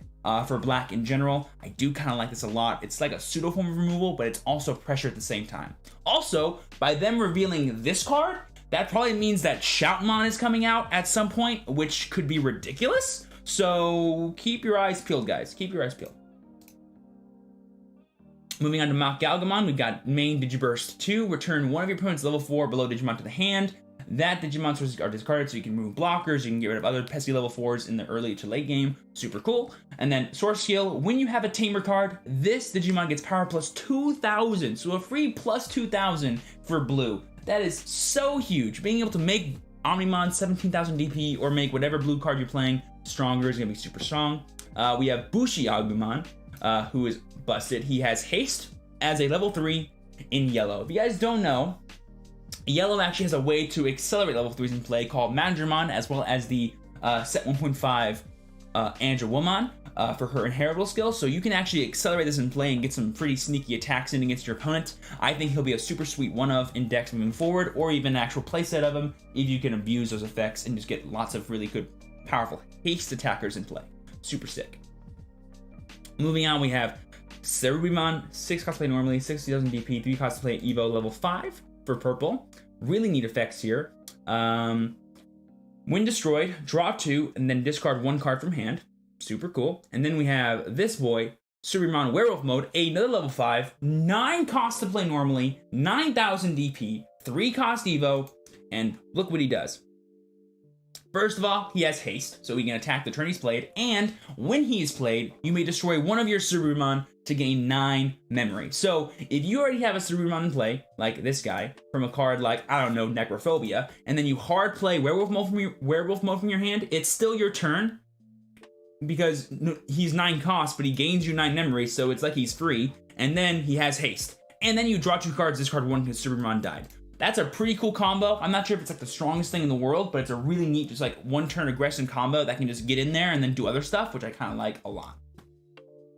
And then we get the real card here, which this is an uncommon card, a Newbimon, and this card is ridiculous. When evolving, you may play a level 3 Digimon from your trash without paying its cost, so it's Night Raid on legs. And then your turn, when your Digimon are played from trash, those Digimon gain haste, which means the second you evolve this card, you get a level 3 that has haste. And then if you play a Night Raid or a Gale Wings or a Necrophobia, those all gain haste. So if you have the memory to still let it be your turn, you can just get in there for free attacks against your opponent. And I'm just like, what? That is actually insane. That is a super powerful rush-based strategy. And in the late game, your opponent can never give you more than 2 memory during your turn if you have this card in play, because that's just free attacks, which is ridiculous. So a Newbimon is going to be the haste card for sure. There might be more things of this in the future. We don't know, but dang, dude. That has a really powerful effect, IMO. Crazy. All right, up next we have Purple Kari Kamiya. Both players' turn, when your security is reduced, you may put this Tamer card to rest to gain the memory. So basically when you lose security, you rest this card, or when you activate your effect to lose security, you rest this card, and the security effect obviously play from hand. I'm not the biggest fan of these like one-off memory cards. Like even if you stack them, it can kind of be like negligible. I think a card like Mimi or even a card like Tamer Matt is just better than this, but it could see some interesting play in like Mastemon decks, so that's pretty cool. I already talked about this one. And then Hell's Gate. 6 cost option card, so it works with Plutomon. Main, destroy one of your opponent's level 6 or above Digimon. Did you hear what I said? Level 6 or above. This can kill any Mega and any Jogress. And if you evolve Plutomon, you can do that for free. So on Evolve Plutomon, draw 2 cards, kill one of your dudes. Is essentially what this 2-card combo lets you do. Which, if you have it, is busted. And then security effect, add this card to your hand. So like if it's not already busted, it gets that. I don't think this card is like strictly better than a card like Trump Sword, because Trump Sword can kill anything, and but it's 7 cost. This card can kill level 6 or above, but it's 6 cost. Both of those things though can be either cheapened or played for free. So at the end of the day, playing both of them feels like a good idea to me. Especially when you're playing cards like Necrophobia probably anyway, on top of this card in your deck, you have plenty of options to abuse Plutomon to his fullest, so I feel like it'll be perfectly fine. And then we have, this is the card that inspired this, by the way. This is the Japanese Hyper Coliseum card that inspired it, which is pretty and fun to know. And these are yesterday as well. These are just some pretty cool vanilla cards. We have a better version of Agunimon here. We have that yellow Falcomon dude. We have Lylemon. That are both going to be vanilla 2-drops for yellow and green. Super cool. Green already has one of these, so having another one is pretty sick. We have Gaomon, who's a new dude. When this card is discarded by its Digiburst effect, add this card to your hand. Same effect as Lylemon, but blue. And then we have a cool Gatsumon, which is another 1-cost Evo level 4, but he has 6,000 DP. The power creep is real, boys and girls. The power creep is real. Weirdly enough, this is one that you're going to be wanting evolving to and never actually hard playing, because he has 4 costs instead of 2 costs. So this is some pretty interesting stuff here. The power creep is interesting to see. And these got revealed today. And I have not seen these yet. These are new Digi-Eggs for red, blue, and yellow. We have Sakutomon, Pukamon, which is, I love Pukamon. And then we have Coramon for yellow. Super cool. Sakutomon, when attacking once per turn, when this Digimon is level 7, get memory +1. So this is for comboing with cards like Ragnarlodmon. It's basically Kakenmon, but for red. That's pretty cool. And then we have Pukamon. When attacking, discard 1 evolution source of one of your opponent's level 4 or below Digimon from the bottom. So if you have this plus Gogumamon plus Garurumon, you can get rid of 3 sources on one thing, which is super cool if it's level 4. Obviously, you're never going to need that as much, but that's neat. And then we have Coramon. When attacking, once per turn, you have 3 or less security. When you have 3 or less security, one of your opponent's Digimon gets minus 1,000 DP for the turn. Ooh, this is actually super cool because we already have this card.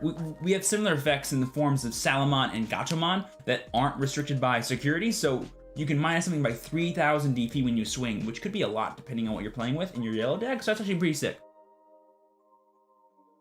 And then, yeah, these are the same things that we just saw. So, those are, as far as I know, all the current reveals for the Digimon TCG, and boy, oh boy, guys, is it just disgusting, man? Is it just disgusting? Like there is some powerful stuff in set 4. And we've seen, I think, half the SRs already. I think we've seen like 10 or 9 SRs. No, sorry, like 6 or 7. I shouldn't say 10 or 9. Like 6 or 7 SRs, and then there's still 6 more to come. We need the red one, we need the blue one, potentially another blue one, I should say. And we need so many things. Are you planning on making a BT3 tier list before BT4 drops? Yeah, I probably will. I've already made a best decks in set 3 sort of prediction video. I'll do probably, once we get some more tournament results in, a proper meta-analysis of the entire thing for the OCG, so that way you guys have a good idea of what 1.5 decks are going to look like, slash the top end of them are going to be before set 4 drops in Japan, which will probably be, what, December, right? It's like a couple weeks. So I'll probably do it like 2 weeks maybe. Yeah, I think I already did. Let me see. It's posted somewhere up here. There's a lot of links here. There's a lot of chats going on. I posted it already. Let me see if I can't find it again. Oh, there it is. Copy link address. This should be it right there. So that is the survey for the Bandai stuff. Is Black good in 1.5? Oh, hell yeah it is, bro. Black Control / Black Rhinolomon Beatdown is really strong. Dude, Blue's Evo Source removal thing is going to be super big in Digiburst meta, because in theory, Digiburst meta will be what every deck has from the new set, and so you'll have a decision to make. If Blue becomes really meta, that means Digiburst can't be meta.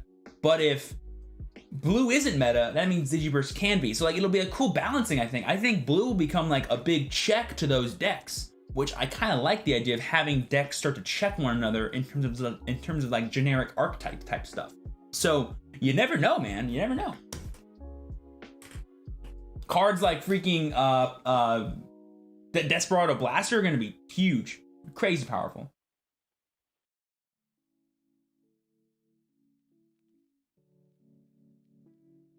I think there's gonna be another. I mean, I'm excited to see what Valdormon does. I mean, Valdormon's gotta be super sick. She might be a rare, she might be a SR. We never know, but I want to know what she does for sure. Hopefully, she recovers cards. I want more recovery cards.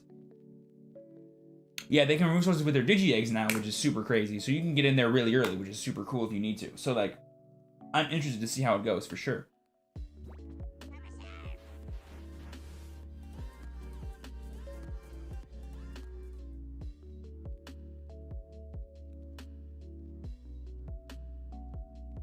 Oh yeah, that's a good point. That Gatsumon is literally just a more powerful level 4 to counter Alter S. That's so fun. Literally, it can't be killed by Alter S. That's so funny. That's actually funny. Okay, let's go ahead and see if I can't get a room open for some 1.0 testing. That was some super hot Digimon news right there, guys. If you guys want to talk about it, by all means, go ahead. It's gotta be a Mirage Gaomon with Digiburst for sure. I'm hoping for Rosemary with Digiburst. That'd be super cool for green. Some colors might only get one SR though, so keep that in mind. Be on the lookout for that. Let's see.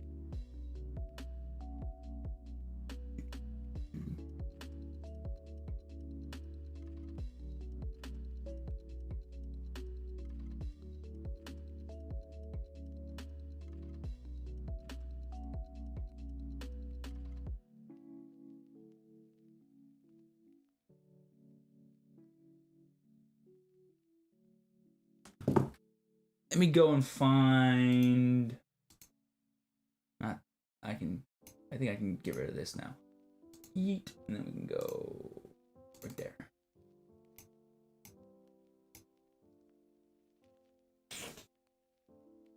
Oh my gosh, I haven't that gets hated by proxy because of Digiburst. Imagine having this mechanic that gets hated by proxy because of Digiburst XD. You're like, I hate Digiburst source removal. Oh man, because Digiburst is broken.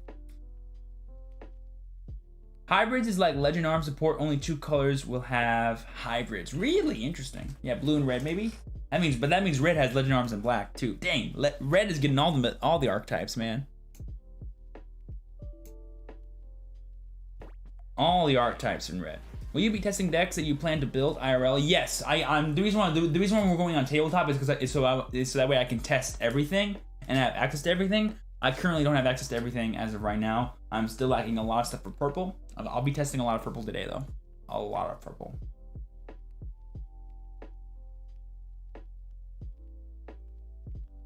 Because it's too weak, XD. Oh the lore. Thoughts on the set 1 English meta? It's great. Super balanced. Everything is viable. I love playing with all kinds of stuff. While Omnimon is strong, it is not unbeatable. It is actually very beatable, especially if someone doesn't know what they're doing and they're playing that deck. Can you pass this Discord link? Literally, guys, just type in Digimon TCG, I think Discord 2020. I did post it in my most recent video. I don't know what the actual link name is, but it's over there in the description of that video. But literally, just go on the explore page of Discord and just type in Digimon TCG 2020 and you'll find it, I promise. By the way, guys, friendly reminder that in about, how long have I been live for here? In about an hour and a half, more like an hour and 20 minutes, really, I'm going to be moving the party over to Twitch. We're going to be moving the party over to Twitch, and I'll be playing there for the rest of the day for like another 2 hours. So be sure to follow me there. Link is down below. Also type in !Twitch so you guys can see me there as well. It's not on the explore page, whatever it's called. Like literally, just type in Digimon TCG 2020, you'll find it.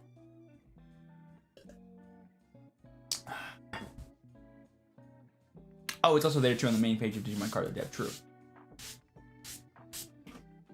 There's hybrid Digimon in every family. It would be weird to have Mercurymon in red or blue, etc. For sure, yeah. It'd be interesting to see what they do with the rest of the hybrid cards. But I think what they're doing in set 4 is like introducing us to the archetype and not really giving it its full scope of support. Set 4 appears to be really focused on Greymon stuff as well as Digiburst. Those are the main 2 themes throughout the set. We haven't seen any of the secret rares yet, by the way. We have seen 0 secret rares, and there are 3 of them. So who knows? My guess is 2 of them are going to be Tamer cards. I would not be surprised if 2 of them are Tamer cards. That's a really cool theory someone had that I do like.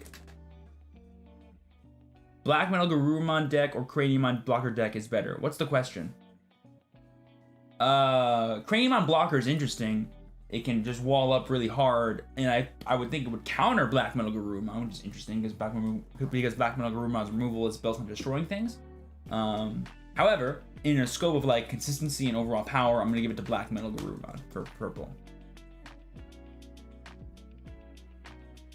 Yo, SpongeMan, appreciate that, bro. Me too.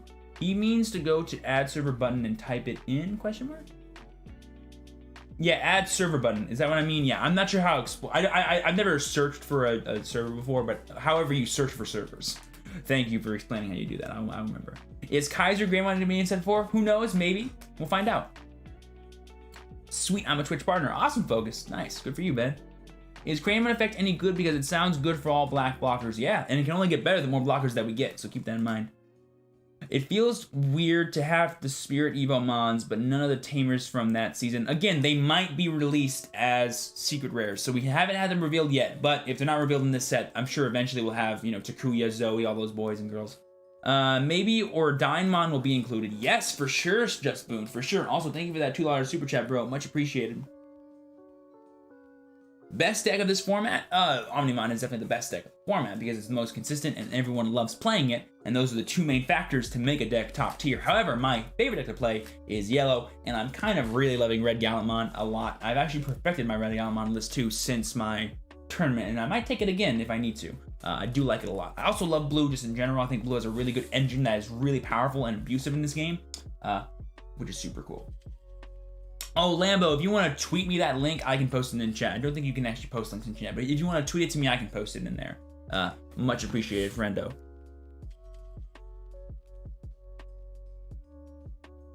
That's true. Ancient Greymon and them could be also secret rares too. That could be cool. Dude, Ancient Greymon and Magna Garurumon, that'd be super cool. All right, let me go ahead and hop over to Tabletop Simulator, see if anyone responded to my things. I'm down. I want to show you this little deck. Lol. I'm down 2. Awesome. Either shoot. In your opinion, what's the worst colored deck right now?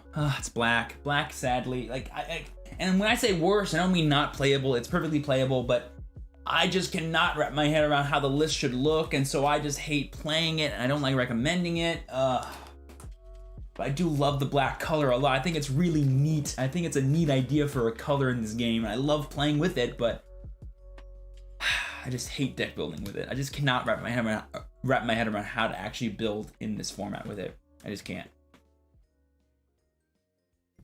Let's pause. They kind of red and blue Omnimon into security. Also, I went 2-2 with my budget black deck. Way to go, Isaiah. Good for you, buddy.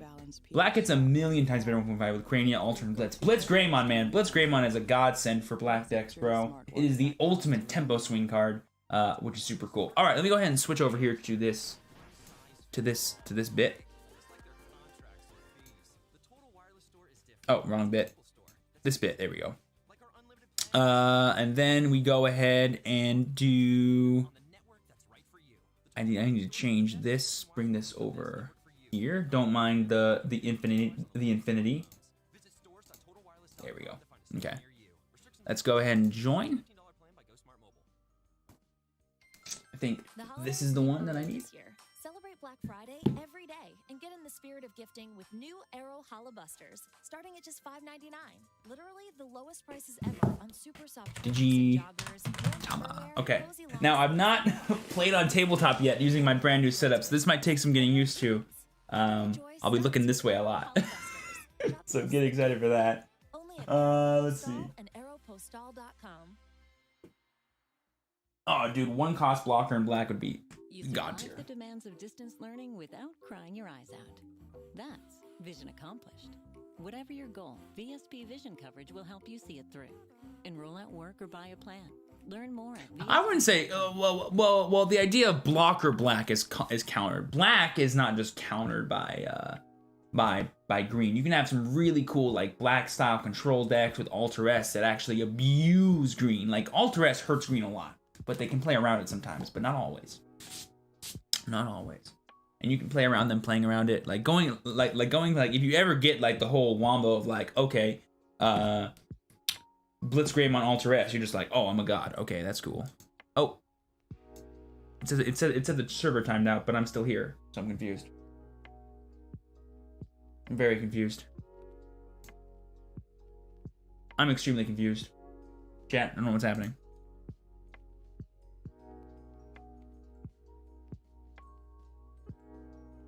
Apparently the room died. XD.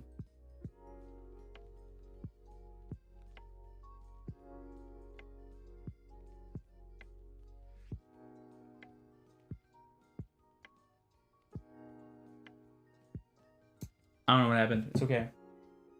It kicked you out, it seems. Interesting, but the room's not here now. I don't know what happened. Oh, there it is. I see it now.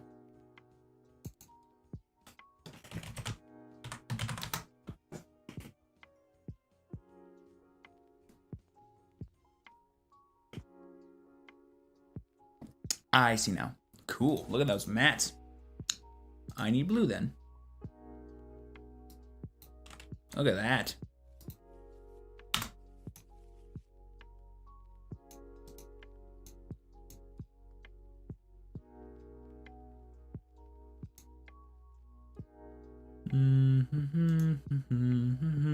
There we go.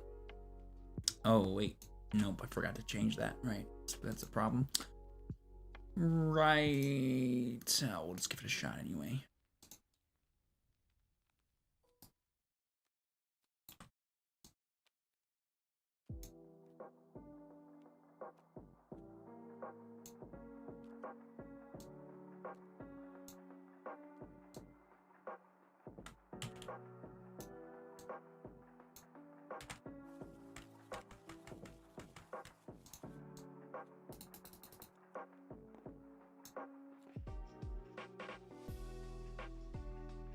Trace.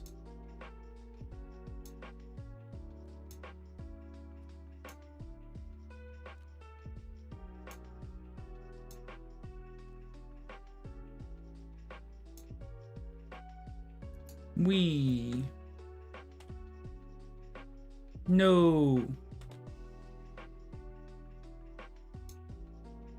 This lag is frustrating. Where is it? There it is.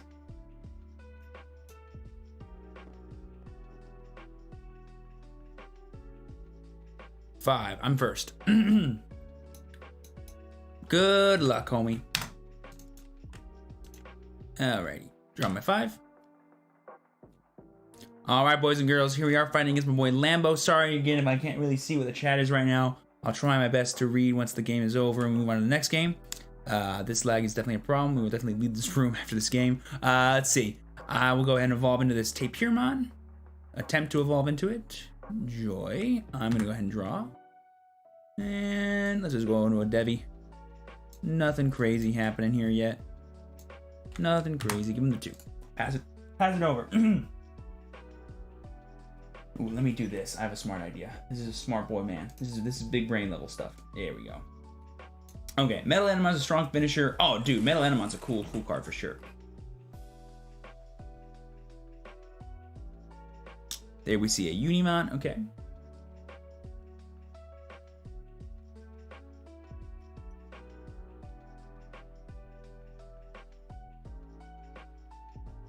And there we see a Sukai. All right, let's go ahead and start our turn by drawing our card. Did I not draw my card? I did not.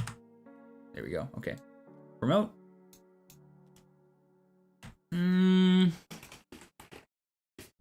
This is an interesting situation. I think the best course of action actually is just going to be to evolve into Chimeramon here. Give him the 1. And drawing our card.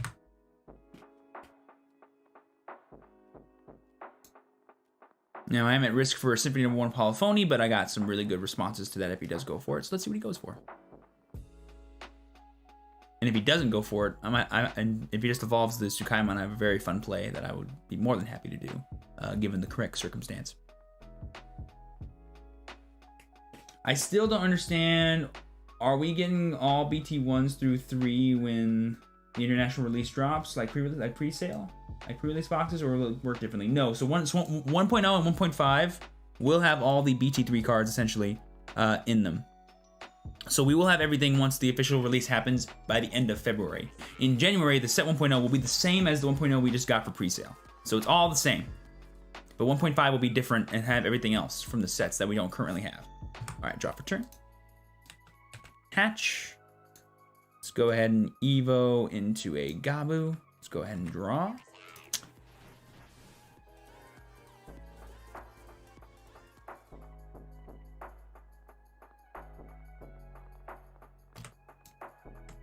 Oh gosh, that lag is terrible. Mill. And then I'll play a Night Raid, getting my boy. Very cool. Can't wait to get my hands on Shiny Greymon. Thank you for the info. No worries, no one. No worries, man. Happy to help.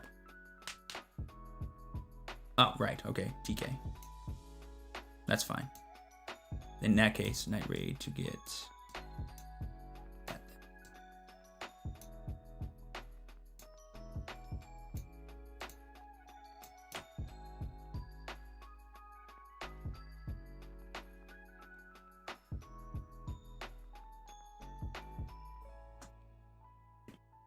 Right now I'm just testing Lilithmon. I'm not sure if it actually is better yet. I do like Gogumamon though. It's a very nice way to actually have more synergy with your really powerful champions in purple.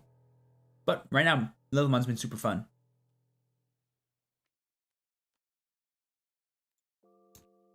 Drawing a card. Oh wait, draw another card. I'm not quite at the point where I feel very comfortable. But I could just go... Oh, that's an idea.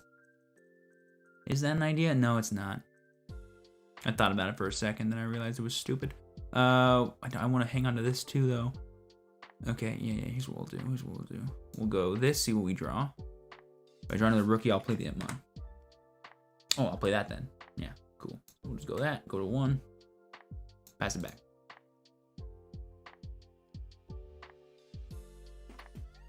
No, this is a new deck I've been working on. I might make a video on it tomorrow. It's not perfected yet, though. In my opinion, I still need to work out some kinks with it. So I'm not into recommending it just yet.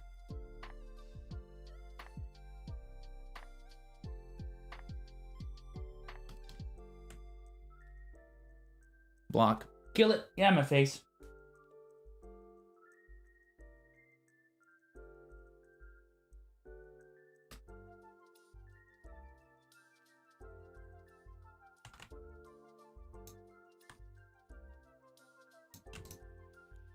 I think Lilith needs the other half of set 1 English to work. Oh yeah, getting access to cards like Lady Deviamon or access to cards like Necrophobia are just super nice for Lilith. I don't think they're necessary though. No. Okay, good. I thought for a second he was gonna Evo. Recover. He's like, you can't do that yet. You can't do that yet. Close. Okay, we're gonna go to you. Going to draw our card. Quite simply, I kind of just want to. I really just want to evolve my Otismon, swing at that thing, and then go for a Trump Sword on that, clear his board. Chat, how do we feel about this? We feel very good about it. Drawing our card. Tab there. I'm going to swing at the security now. TK, cool. Free damage. Well, in theory, what I can do now, actually, I want that thing to die. Yeah, I want that thing to die. I'll wait to see what he goes for here, though. He's really debating what he goes for there. Interesting.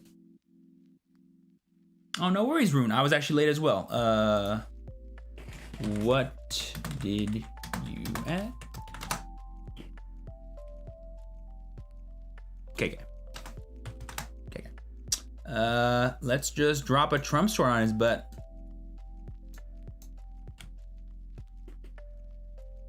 You're like, Steven, you just gave him 7 memory. Yeah, so what? I like to live dangerously, chat. I like to live dangerously. How do I get cards? Right now, pre-order is gonna be your best bet. I wouldn't recommend buying singles. They're way overpriced because of pre-sales and how scarce everything is. Everyone wants to hang on to their really valuable cards. Right now, just playing on tabletop or just waiting until pre-orders come in January is gonna be your best bet for sure.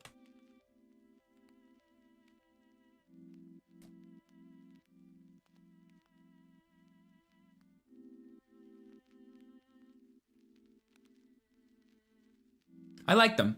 I think they're neat. I don't think they're like super like broken or anything. I just think they're neat cards to have access to for the strategies. But they're just like, yeah, they're just neat. I'm not sure if they're just like strictly better cards, you know, because they do have higher costs associated with them, which could be bad because you do hard play blockers sometimes. Goes for the Kentoros. Okay, so these two guys do not gain. They cannot deal damage.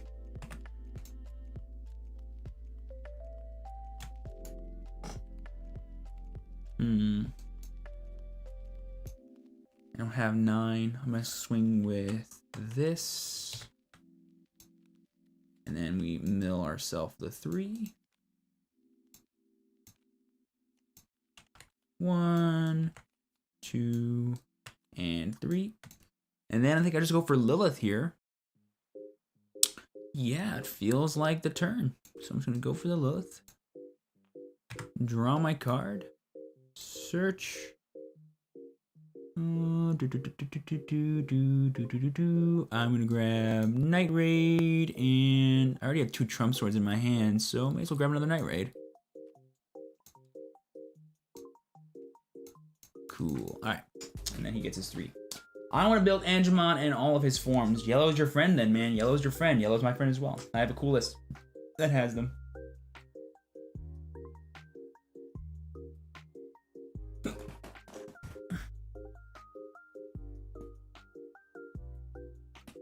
I'll be able to play a bunch of Night Raids on my next turn. Hopefully it doesn't play very powerful things like, whatchamacallit, Golden Ripper to punish me. But even if he does, I can kind of play around it by getting stronger dudes. What I need is Deviamon. That's what I need. Straight up. Also, I have a really cool play next turn that I'm going to be in love with doing. 10, you're good?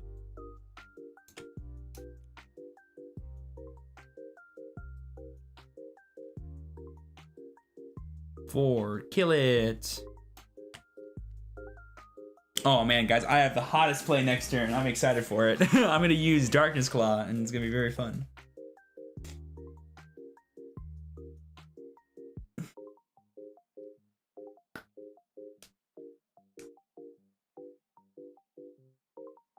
Oh wait, she's already 12. You're already 12 thanks to Yaman, aren't you? Oh, sick. I don't need to waste it then. Never mind. I do not have a play.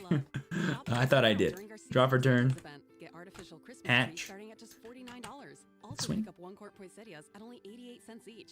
Lights, ornaments, and Cool. more. Whatever you need, visit us in store, shop our app from home, and get free shipping on thousands of items, or pick up curbside for contactless service. Search, grab, We have you covered. Gobby Boy. Supplies last. Selection varies by location. Poinsettias offer in store only. Excludes Alaska and Hawaii and limited to 16 per customer. Valid through 12/2. U.S. only.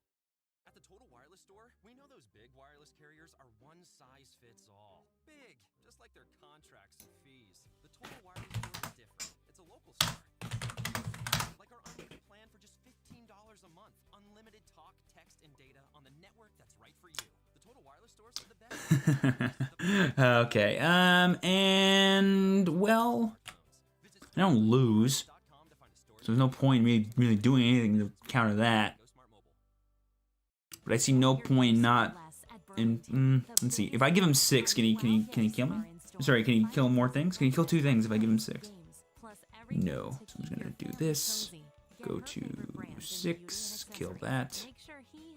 By killing this, I wanted him to die in the first place. He just doesn't want to die apparently. Burlington is your gift destination with up to 60% off other retailers' prices every day. Visit burlington.com to find your store. Burlington, love the deals. Yeah, he will go down. I wouldn't be surprised if Beowulfmon becomes like a cool $20 to $25 come official release. That's like I think the median like what he should actually be going for, given how rare he is to pull and given just how strong he actually is as a card and how in demand he should be.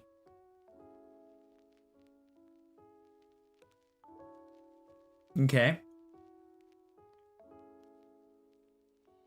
And a Kentauros. Ah, he can survive, but he can't stop us from doing whatever we feel. Oh, that one. Okay, and then draw. And then we're gonna go for an Impy Boy. We're going to draw. I suppose we can just, let me think here. I can Lilithmon again.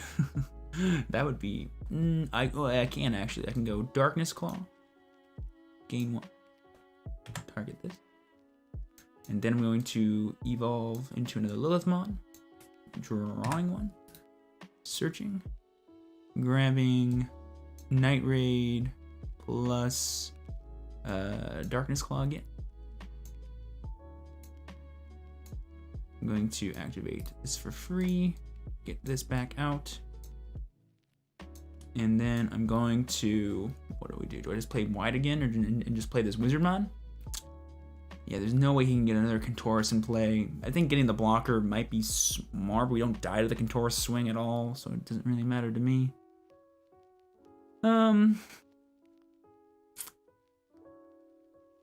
This is a weird debate I'm having. Yeah, we'll go for it. Make it harder for him to like kill us with like a Golden Ripper shenanigan, I guess. This is like literally this leg is a problem. Okay, and then draw. Where's his Omnimon? I know, right? Another Night Raid. Yeah, bro, brought it back. Thank you, Lilithmon, being able to recycle the busted cards.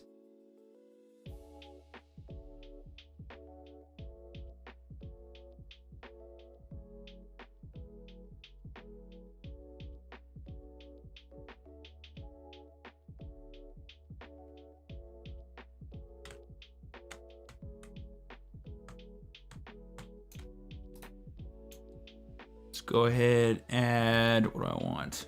I got everything in my hand already. I mean, I guess I'll just take this Chimeramon.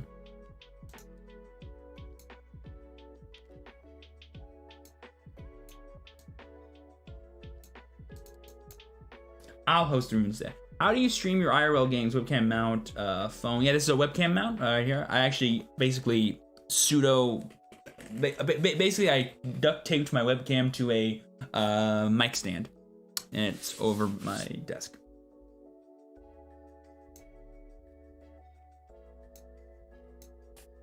Draw 2, discarding 1, and then draw for turn.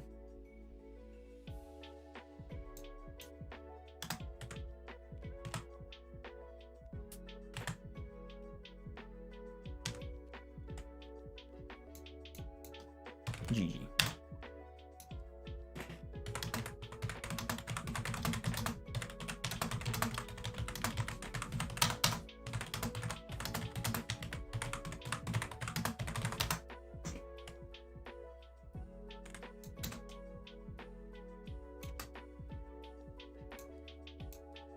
All right, I'm gonna host this room instead, and hopefully that will fix our lag issue. Okay.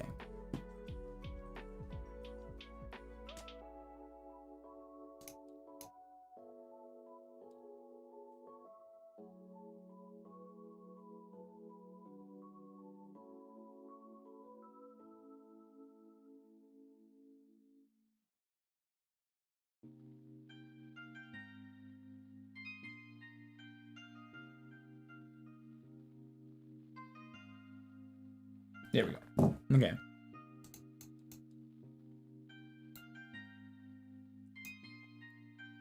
Much cleaner. Okay, I'm also gonna go get some water really quick. Hopefully people can fill up in here really quick. I will be right back, everyone. I'll be right back.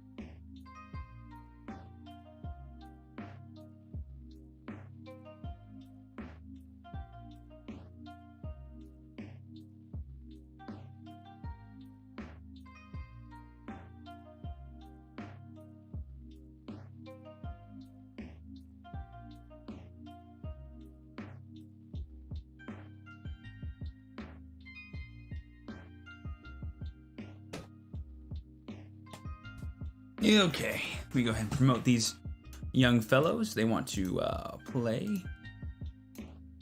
Yes. Yes, okay. Ah, much better, chat. Extremely better. Worlds improved. Card prices will go down once the actual thing releases for sure, yeah. Exponentially so. They'll keep going down the more product that gets made.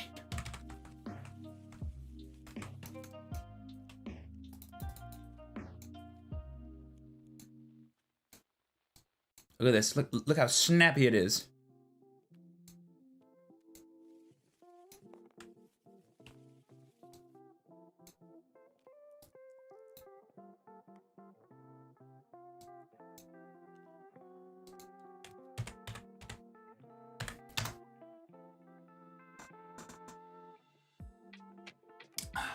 Okay.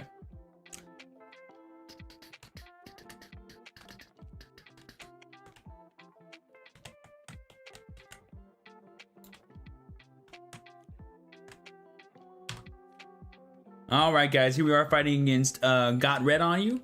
I'm going first. I'll go ahead and hatch. I'll go ahead and evolve into a Mr. Tapier. And I do normally like going a bit more aggressive with my rookies with this deck, so I'm actually going to hard play an Imon here, try and get that trash area filled up so we can proc our Lilithmon as soon as possible. That is the goal.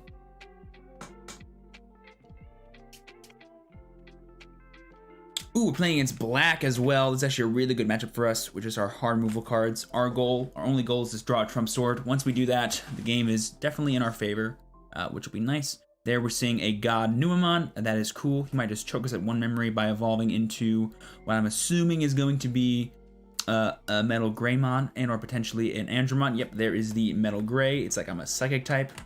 I'm going to head and draw for turn. I'm going to go ahead and bring up my Tapir.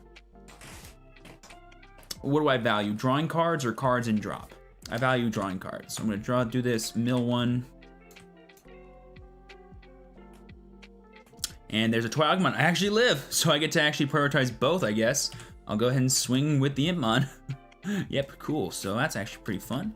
1, Dose, and Trace, all useless cards. I'm now going to go ahead and evolve into Deviamon and draw a card. This is a super awesome power play, evolving Deviamon rested, because like if he wants to swing into it, that's his best form of removal, and it means that he will lose his level 5 thanks to Vengeance, which is just so fun for us. So let's see what he goes for. Don't trade your level 5 for my level 4. That is a bad trade. It's a bad trade, friend. Just swing for the damage or don't swing at all. But you have reboots, there's no reason not to swing. I may just hard play this Mountain the next turn and just get the hard value, which is super nice for us. Okay, good. He is a smart lad. He's going for that.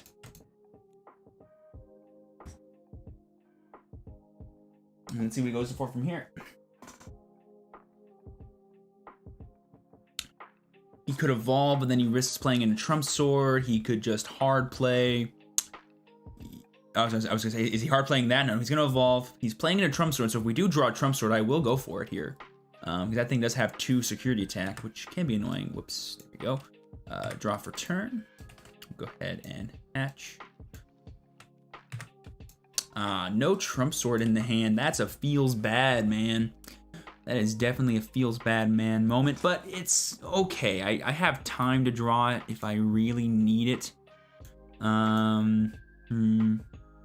Trying to think of what my best option is. I think given how much pressure he's causing here, he's gonna deal 2 damage on the next turn. I feel like choking him is nice for if I do get Trump Sword, I can stop him from having other base advantage later on. He could go for Millennium on the next turn, which could be annoying.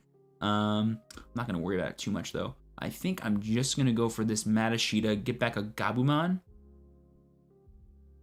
But I could also hard play Wizardmon, which I don't think is terrible. But I won't. I'll go for this. Go for the 2, and then I think I'm just going back to this Gabumon, yeah? Yes, sir. Yeah, not having the Trump Sword in hand or having a way to kill his level 5 last turn definitely sucks. I just needed either Chimeramon or Trump Sword. We could have severely punished him. But let's see what he goes for now. There's a Coramon, right? Yep, Coramon rare. Cool. He's gonna go for the 2, the first check, 11 to 12, he's good, and second check.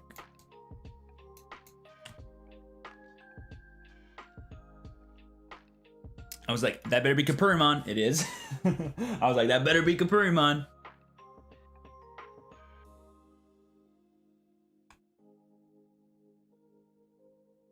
Okay. I could have maybe swung him for the damage. I don't know. That might have been kind of smart. I'll swing in for the damage here though. If he wants to block me, he can.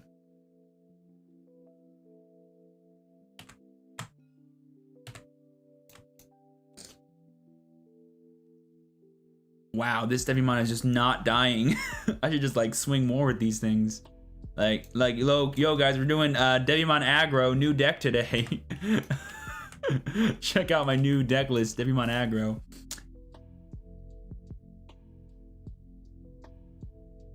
Okay, he blocked it. Interesting choice. If I had a blocker in my hand... I don't actually have a blocker in my hand. I do have one in here, but not enough memory to actually play Piedmon. Is there a way I survive this? That needs to be something super hot in the security for me to survive this. I'm gonna bait. Give him the 2 and draw. We need to have either Trump Sword in the security or something else spicy in there that could help. But not having that blocker that I just drew is kind of gonna cost us this game here potentially, because I haven't drawn any ways to control things. First and second. Great Night Raid. Nice.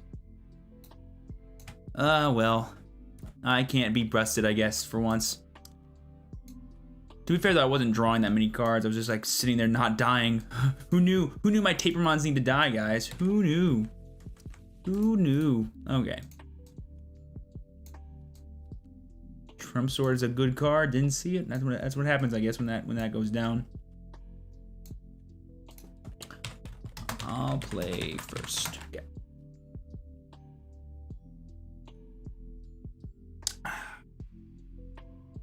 Guys, this is a friendly reminder to be sure to leave a like on the stream. Let the people know that you guys are excited. Let YouTube appreciate the Digimon content. And if my share squad is here, be sure to share the stream, because later on, not only are we going to be doing some more tabletop testing on Twitch, but we're also just going to be hanging out and having lots of fun here as well. So let the world know the hottest Digimon stream is happening, and be sure to give them all the hype in the world.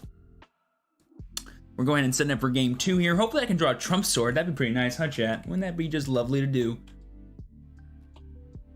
Alrighty, here we go. I'll be playing first here against this black deck, playing my purple Lilithmon. Feeling pretty confident with this matchup. Just gotta draw certain cards at certain times, and we can do all kinds of super fun stuff. I think I'm gonna go for the just hard play of Deviamon here. I like going wide. It's the same amount of memory as it would be for me to play the Wizardmon. I have the rookie to back up on the next turn. Feels really good to me. Giving him 2 as well is a really nice amount, because then it can mean that depending on how high he goes up to in his evolution line, I can choke him at 1 the following turn and just keep my turns going and going smoothly, which is nice. For sure. And he gave me a Deviamon apparently. Now we know he's playing Deviamon.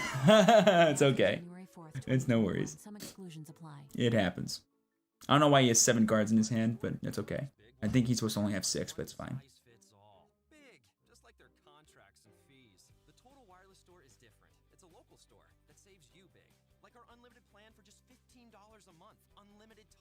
He clicked deal and it gave us each 1 card, so the Deviamon should be still in his deck. Oh, he didn't draw. Okay, he's smart. He realized that that's what he should have, and he put it right. Nice, cool. And he's gonna hard play the Herguramon. Interesting choice. I'm gonna draw for turn. I'm gonna go ahead and promote this boy. I'm gonna go ahead and evolve into Wizardmon. I'm gonna go ahead and draw a card. I'm gonna swing, mill 1. 6, I do die. I draw 3. And discard 1. Let's see what we discard here. What's the discard? Discard is... Ooh, this is really tough, actually. I think we gotta choose... I don't want to choose Trump Sword. I don't want to choose Chimeramon. So that means I have to choose Myotismon. Yes, sir. And then we hard play... Night Raid. I was gonna say we hard play Night Raid. I was like, what do I play? And then we'll grab the Gogumamon right back.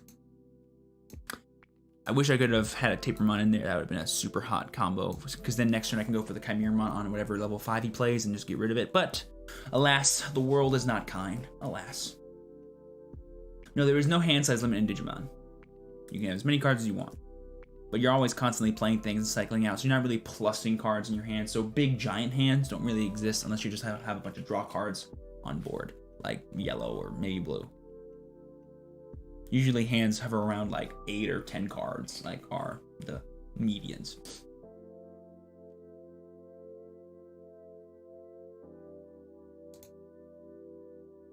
Any suggestions on how to extend those decks, or what any specific problems you're having with those decks? I always like making sure I have specific problems versus giving general tips. He's good.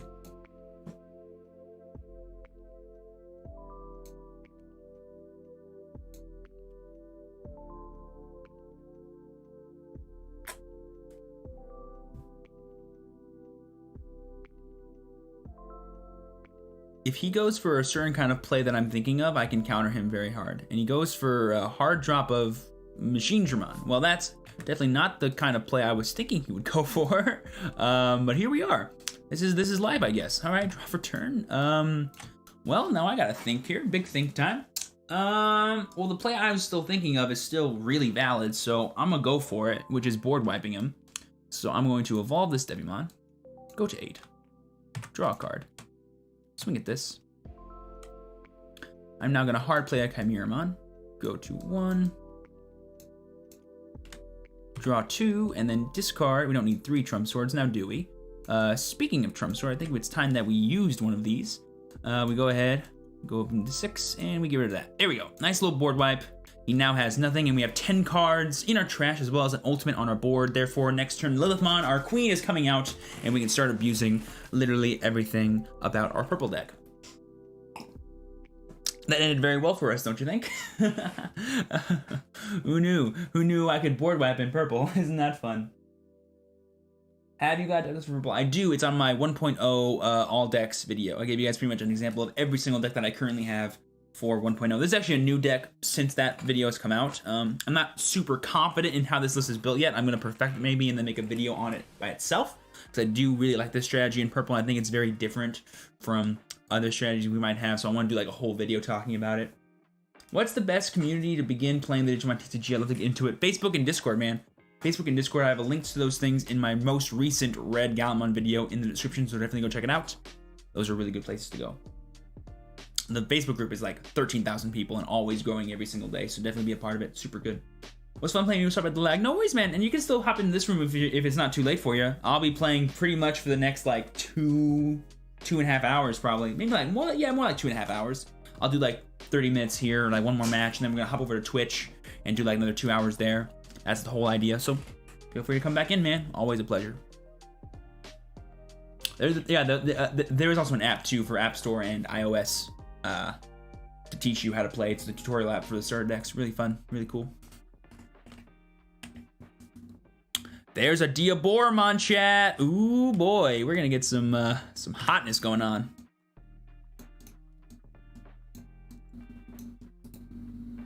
Let's go ahead and grab Trump Sword and of course Night Raid.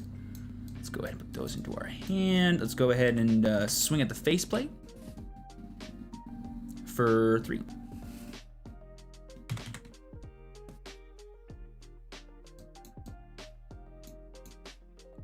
Drawing 1. Let's go ahead and swing at the faceplate for 11. Should have waited and activated her effect first. That was a misplay on my end. Pay no attention to it. I'll swing for 3. Deviamon, you die. Free Night Raid. Grabbing back Taper. And then I can just do another hard call here of a 3 cost Gogumamon. This boy is 10, right? And he's only 10. He will be 11 the second he activates Sumimon's effect on swing, so maybe he'll crash into our dude. Oh wait, no he won't, huh? Oh, that's actually genius. I forgot, it's both players' turns, so that was just my turn. Wait, what's happening? Okay, I was gonna say, what's wrong here? Please tell me he does not see this genius play. Please tell me he does not see the genius play, guys. Does he see the genius play that I did not see? I mean, I don't think that wins him the game, but he could play a blocker from his hand. So let's see, does he see the genius play? Oh, he sees it. Yeah. Yep, he gets to live. He's stream sniping. He heard me say it, chat. He didn't know it beforehand. He's stream sniping. He heard me say it, and then now that goes. Otherwise, you both die. Hard drop a 7 cost. Oh, that'd be fun. And now I don't lose here, obviously, at any point. And if I have a Vengeance guy in my hand, that guy's just dead. So, you know. It's chill, but it's not fun. Fun combos are fun.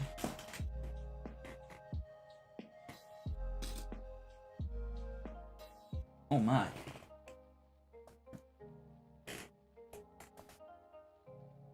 He's debating very hard on something here. Why is he at 4? Oh, because he swung. It's an on play when played, yeah? If you have something with this. Your turn, yeah, you're good. The AI on the tutorial app can do some wonky stuff. Hard drop. Oh, I see what you're saying.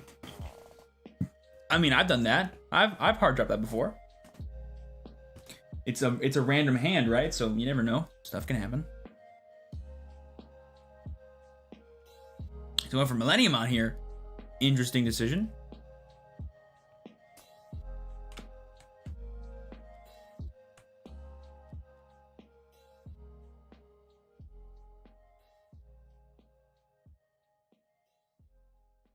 He's debating very hard which one is better.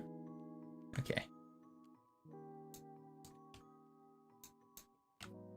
Draw. Catch.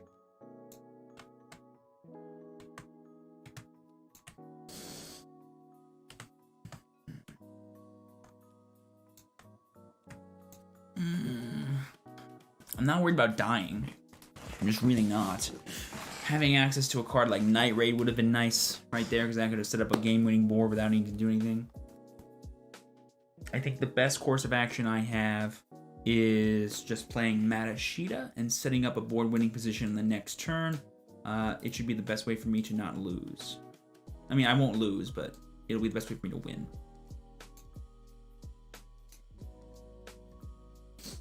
And then I'll just like hard drop something else from my hand if I have it. Yeah, level 4 and level 5 lamps are always weird in purple decks. Like people like it, you can really justify like any amount of things because of how much like filter you have in purple decks, and the whole milling aspect being like a second hand and stuff for certain cards you're missing for plays you have is super cool. Oh, Darkness Claw, you busted security effect of gaining 2 memory. It's Vulcan's Hammer for purple and security, which is just busted. And now he's like, oh, damn, I'm going to give him 5 memory now. If he wants to hard play a blocker. Sorry, yeah, 5 with Gogumamon. He just said GG. No blocks? GG then. No questions asked. Once someone gives you the answer you want to hear, you to move on. That's how it works.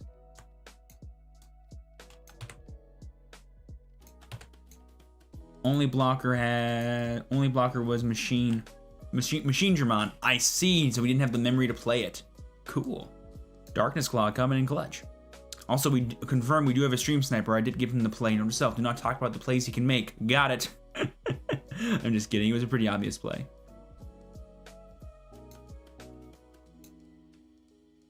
That I walked into.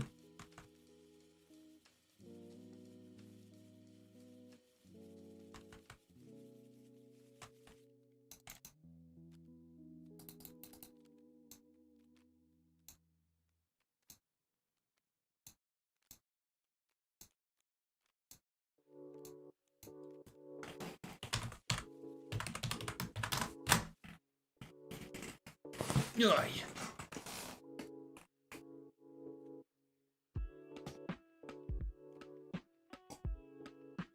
That Millie was illegal, isn't Deviamon white? VM, you're correct. I should have caught that. VM is correct. Millie was, oh. BTW, that Millie was illegal. Dio is white.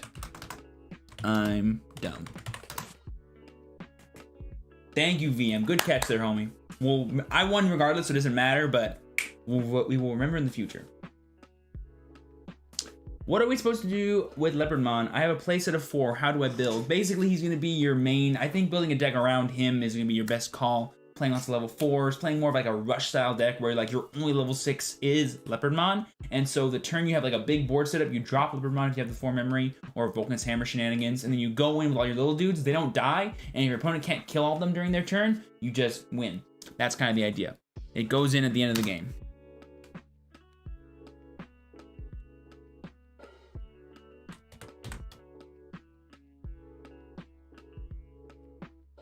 Doesn't the token summon before the battle ends, though? Yeah, I'm pretty sure. Yeah, why? I'm not sure why that fact is important, but okay. I'll draw for my turn here. I'm going to go ahead and hatch. And let's see here. Evo for 1 seems solid. I can go into my Otismon the next turn. Yeah, that seems pretty good. I can delete token instead of Diaboru. Yeah. Yeah. Yeah. No question there. But you still can't evolve. Deviamon's still a white Digimon, not a black Digimon. I think 9 level 6 is a bit much though, but I don't know what to cut. You're playing 9 level 6?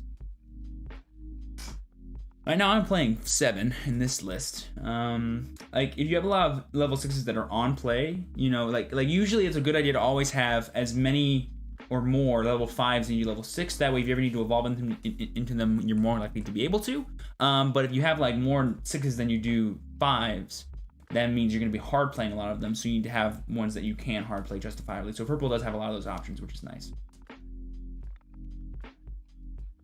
I've been thinking about doing like a video just on secondary markets in general, because they all work the same way. I don't want to do like a market watch type thing, because I think those are kind of silly and not, I mean, like you guys can Google on TCG Player what stuff it costs. I feel like right now it's pointless though, because none of these prices are going to actually matter once the official release happens, which is when a lot of you guys are going to be actually getting your cards.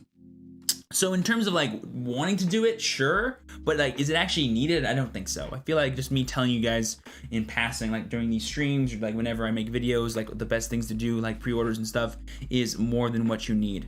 Is more than enough for what you need, in my opinion. I think we're just going to... I think we're just going to hard play this, give him 1. Sure, he can get black, the Wargreymon that is black in play, which could be powerful, but if I just draw a Trump Sword at some point, or the turn he goes for it, it won't see any value for him. He could swing with this. I could use Gaomon's effect to draw and filter through my deck so I could see my Trump Sword and kind of counter him. But for now, I'm feeling pretty confident here. I'm not too worried here. Any future value? The pre-release boxes are the same, so like it's not a special version of 1.0. It's all still 1.0. So I'm not sure what you're meaning. Because they're all like saying I got this during pre-sale and saying I got it during the official release is the same thing. There's no difference on these cards. Like it doesn't say like, oh, this is from the pre-sale, you know. Like it just says BT3, right, or BT1. That's all it says. So I'm not sure what you're meaning there, Marky. I'm gonna need a more succinct question. Sound good? Then all you need to do is hit the banner now for your chance to I should avoid thinking of buying Deviamon at $8 isn't bad. $8 isn't bad. Like guys, I'm not a financial advisor. Do whatever you want with your money, right? I will not stop you from doing something.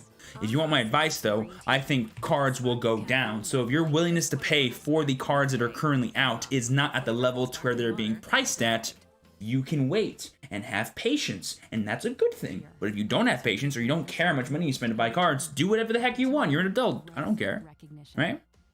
Like, I have never once seeked validation for a purchase that I've made in my life, because I only make purchases that I'm happy with. So ask yourself, what am I willing to pay for that card? And if the answer you find is cheaper than what you're willing to pay, buy it. That's how you get a satisfactory purchase. So the 1.0 boxes will say release special booster. Yeah, because it's not... You thought, no, it's... Yeah, literally, the boxes will be the exact same. It's just a pre-version of it. So there's no special pre-sale boxes. Now, that would have been cool, I guess, but no. Yeah, no, that's not how it works. Oh, this is interesting here. I feel like it's fine to just hard play this Devi, or evolve this Deviamon. Yeah, this is what we do. We do this. I like being smart. But if someone's, but like, say I'm willing to pay $10, that means $8 is a great price, right? So Lambo, I want you to be real here. Everything is subjective in terms of price, so don't be just saying that stuff, okay? Like you are saying that. Like someone else's price could be different than yours, right? Like if he's willing to pay $10 for a Deviamon and they're priced for $8, you're like, oh, he's gonna buy that and he's gonna be satisfied with his purchase. That's a very utility maximized kind of idea, which I feel like is very important to have when it comes to playing card games. Exactly, it's called the special release because it's a mixture of different sets and not just booster set 1, right? That's why it's called that. It's not because of like the pre-sale. That would have been fun. I mean, they could have done that, but they didn't.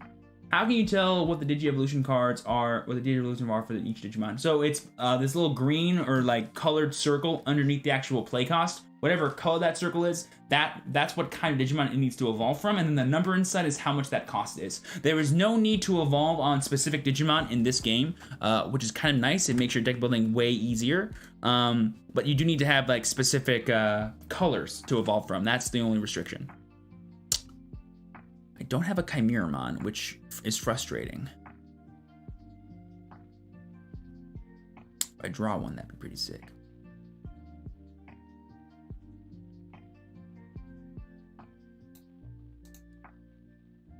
Getting that Lilithmon in my hand feels pretty buff.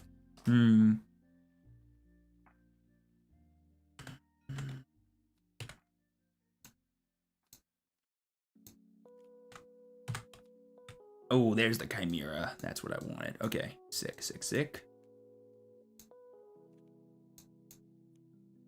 I love it when a plan comes together. Okay, and then we're going to... Whoa. Pressing the wrong things here, chat.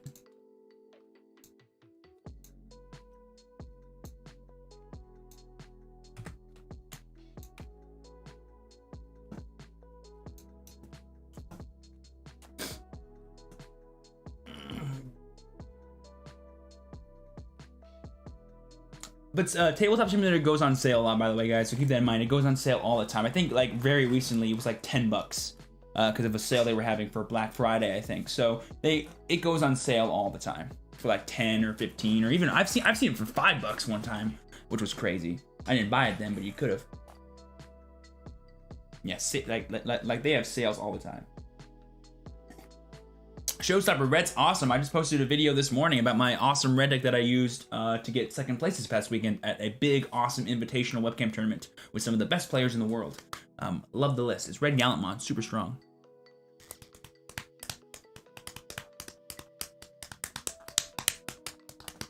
How did you download the game? The app isn't available in my country. It might only be available in certain countries for the App Store and iOS. So I'm not sure. I never downloaded it personally. I already knew how to play, so I didn't need to do a tutorial app. So I don't know. I do not know if it is available in all countries. Nice. Way to go, Axiom.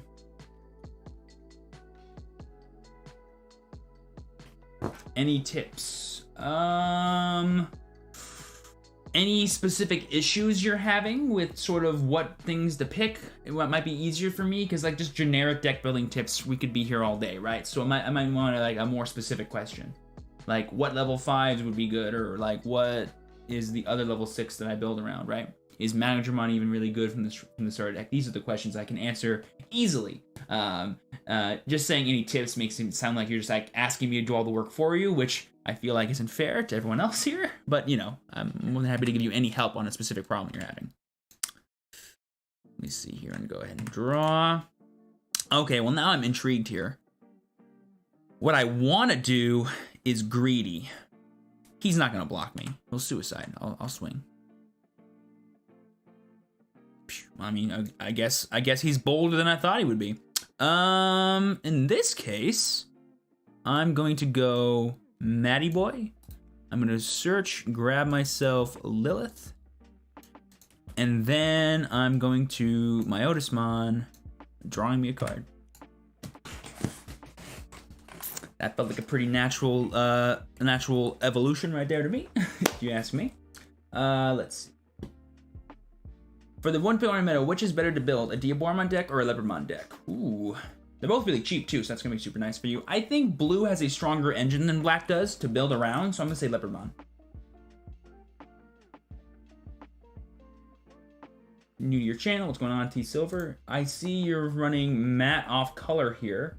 I did something similar for my red deck yesterday. Do you think Boring Storm is worth running over Hammer? No, Hammer is definitely a more generically powerful card. However, there are some decks like Cerberusmon or really cool aggro level 5 blue that can utilize Boring Storm in a really interesting way that I do love and highly recommend to people if you have not given it a shot or seen a list like it. It's pretty fun.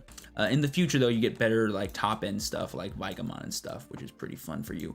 Let's go ahead and grab us Lily. Get that nice little draw. Search, grab us Night Raid, and then no other targets. We'll go ahead, activate this for free. We'll go ahead and search, grabbing us a Tapiamon. I'm gonna go ahead and swing at the security, milling the 1. And then I'm gonna go ahead and activate Heat Viper, paying 5, killing this, and then we're gonna target this and this. Heat Viper kills both level 4s or less, and they're just gone. Nice little board clear there. A little easy damage, a little peck of damage right there. Yo, the decision to make it look blue is questionable to me. Oh, you mean this guy? He doesn't look blue, he's purple. It says purple. They're trusting that you guys can read. And I don't think it's actually blue, I think it's more like a indigo, blue, orange. What's the name of app? I can't find it. Tabletop Simulator, link down below. True, the regular one looks very, very purple. The regular one looks very purple.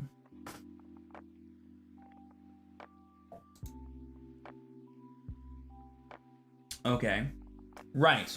That's great. Then build around it, right? But like, okay, then you do that, right? Build around it. See if you can make it work. If you run into a problem, then ask the question, right? Me just telling you how to build your deck is not you building it, now is it, right? It's you listening to me and what I want to do. If you have a problem that you are maybe seeking guidance for, I can help you. But just saying, Steven, build this deck for me right now is a little demanding. And I'm not saying that's what you're doing, right? But it's like what you're asking me to do, essentially, right? So I can only do so much, right, guys? I can't build your decks for you, right? I can give you my insights and how I think certain things work together, how things might look, but at the end of the day, you have to build the deck, not me. I already have my decks built. Building more all the time. Do you think it depends on how much you want to turbo? Vanillas are very powerful. I don't think it depends on how much you want to turbo. I think it just matters of like what's more important to you, being consistent or having really powerful effects. Because that's a very big trade-off in any game ever. And I think the proper thing you need to ask yourself is, what is my deck focused on doing? If my deck is focused on doing a big thing at the very end of the game, then it doesn't matter how many effects I have in the early game, I just need to get there faster. If you're like, I want to do stuff at all points in the game, not just at one point, then I can focus on having more different effects throughout my entire strategy. So, a thing I will mention to you that is that the more effects you put into your deck, the more busted, unfair things you do, the more justifiable you can make your inconsistent deck parts. So the more unfair you make your deck, the less consistent it can be. The more consistent you make your deck, the less unfair it'll be, right? That's the balance you gotta think about for sure. Let's see, we'll go ahead. Do I risk dying here? Is there anything that in his deck that can kill me? Yeah, I should activate effects first. Oh wait, am I smart? Yeah, we'll do this. Target this. That way she doesn't die to whatever's there. Cool. I was gonna give him 3 anyway this turn. I'll go ahead, play down this Devi and drop a Trump Sword on his butt. Okay. Is Nuclear Laser worth playing? It's a neat card. I don't personally like it. I think Gravity Crush is worth playing. That's actually a pretty not thought about card too much in red. It's basically a memory borrower, but as an option card, which is cool. What are your thoughts on using the Secret Metal Greymon? I think he's a very powerful card, very oppressive, not really designed to be made in an actual red level 6 strategy. I think like aggro level 5 could run that. Like there's a really cool red-green Tyrannomon deck that is like jamming and piercing and stuff. You could totally play that card as like a huge just security swing one turn and change the whole game, which is kind of cool. And it's built around having level 5s and not using level 6s too much. Because giving up that much memory in a level 6 deck is like saying to your opponent, here's a free turn for you to do stuff while I'm doing nothing. And you always want to be constantly advancing. Yeah, red-green Tyranno, you play like the level of all the Tyrannomons. And you play like Taiga to give all of them piercing, and then some of them have jamming, so you can just make them super invincible. You play Baby Domon, and it's actually a really neat deck for sure. Go ahead and draw for turn. I'm gonna go ahead and hatch. I'm gonna go ahead and evolve. I'm gonna go ahead and draw.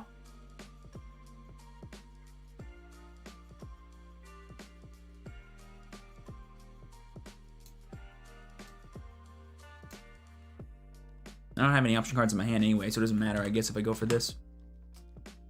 There's a few blocks here. Good. We play you. We play you. And then suppose we hard play you.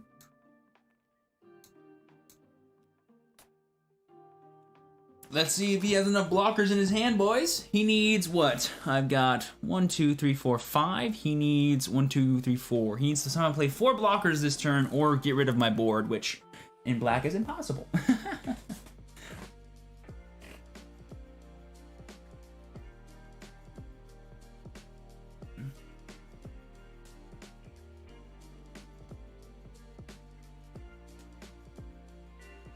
I like the Metal Gogumamon from set 1.0 better, Nibayashi. Wonder how many people are going to play Red, Yellow, Shine Greymon for a deck, or are people going to stick with pure Yellow, Shine Greymon? I think the more consistent one will be pure Yellow, but I wouldn't be surprised to see cards like that Rise Greymon just get splashed in there. which is super cool. Oh, he's scooping. Okay, cool. Let's see. How long have I been left for in this? Awesome. All right, guys. So.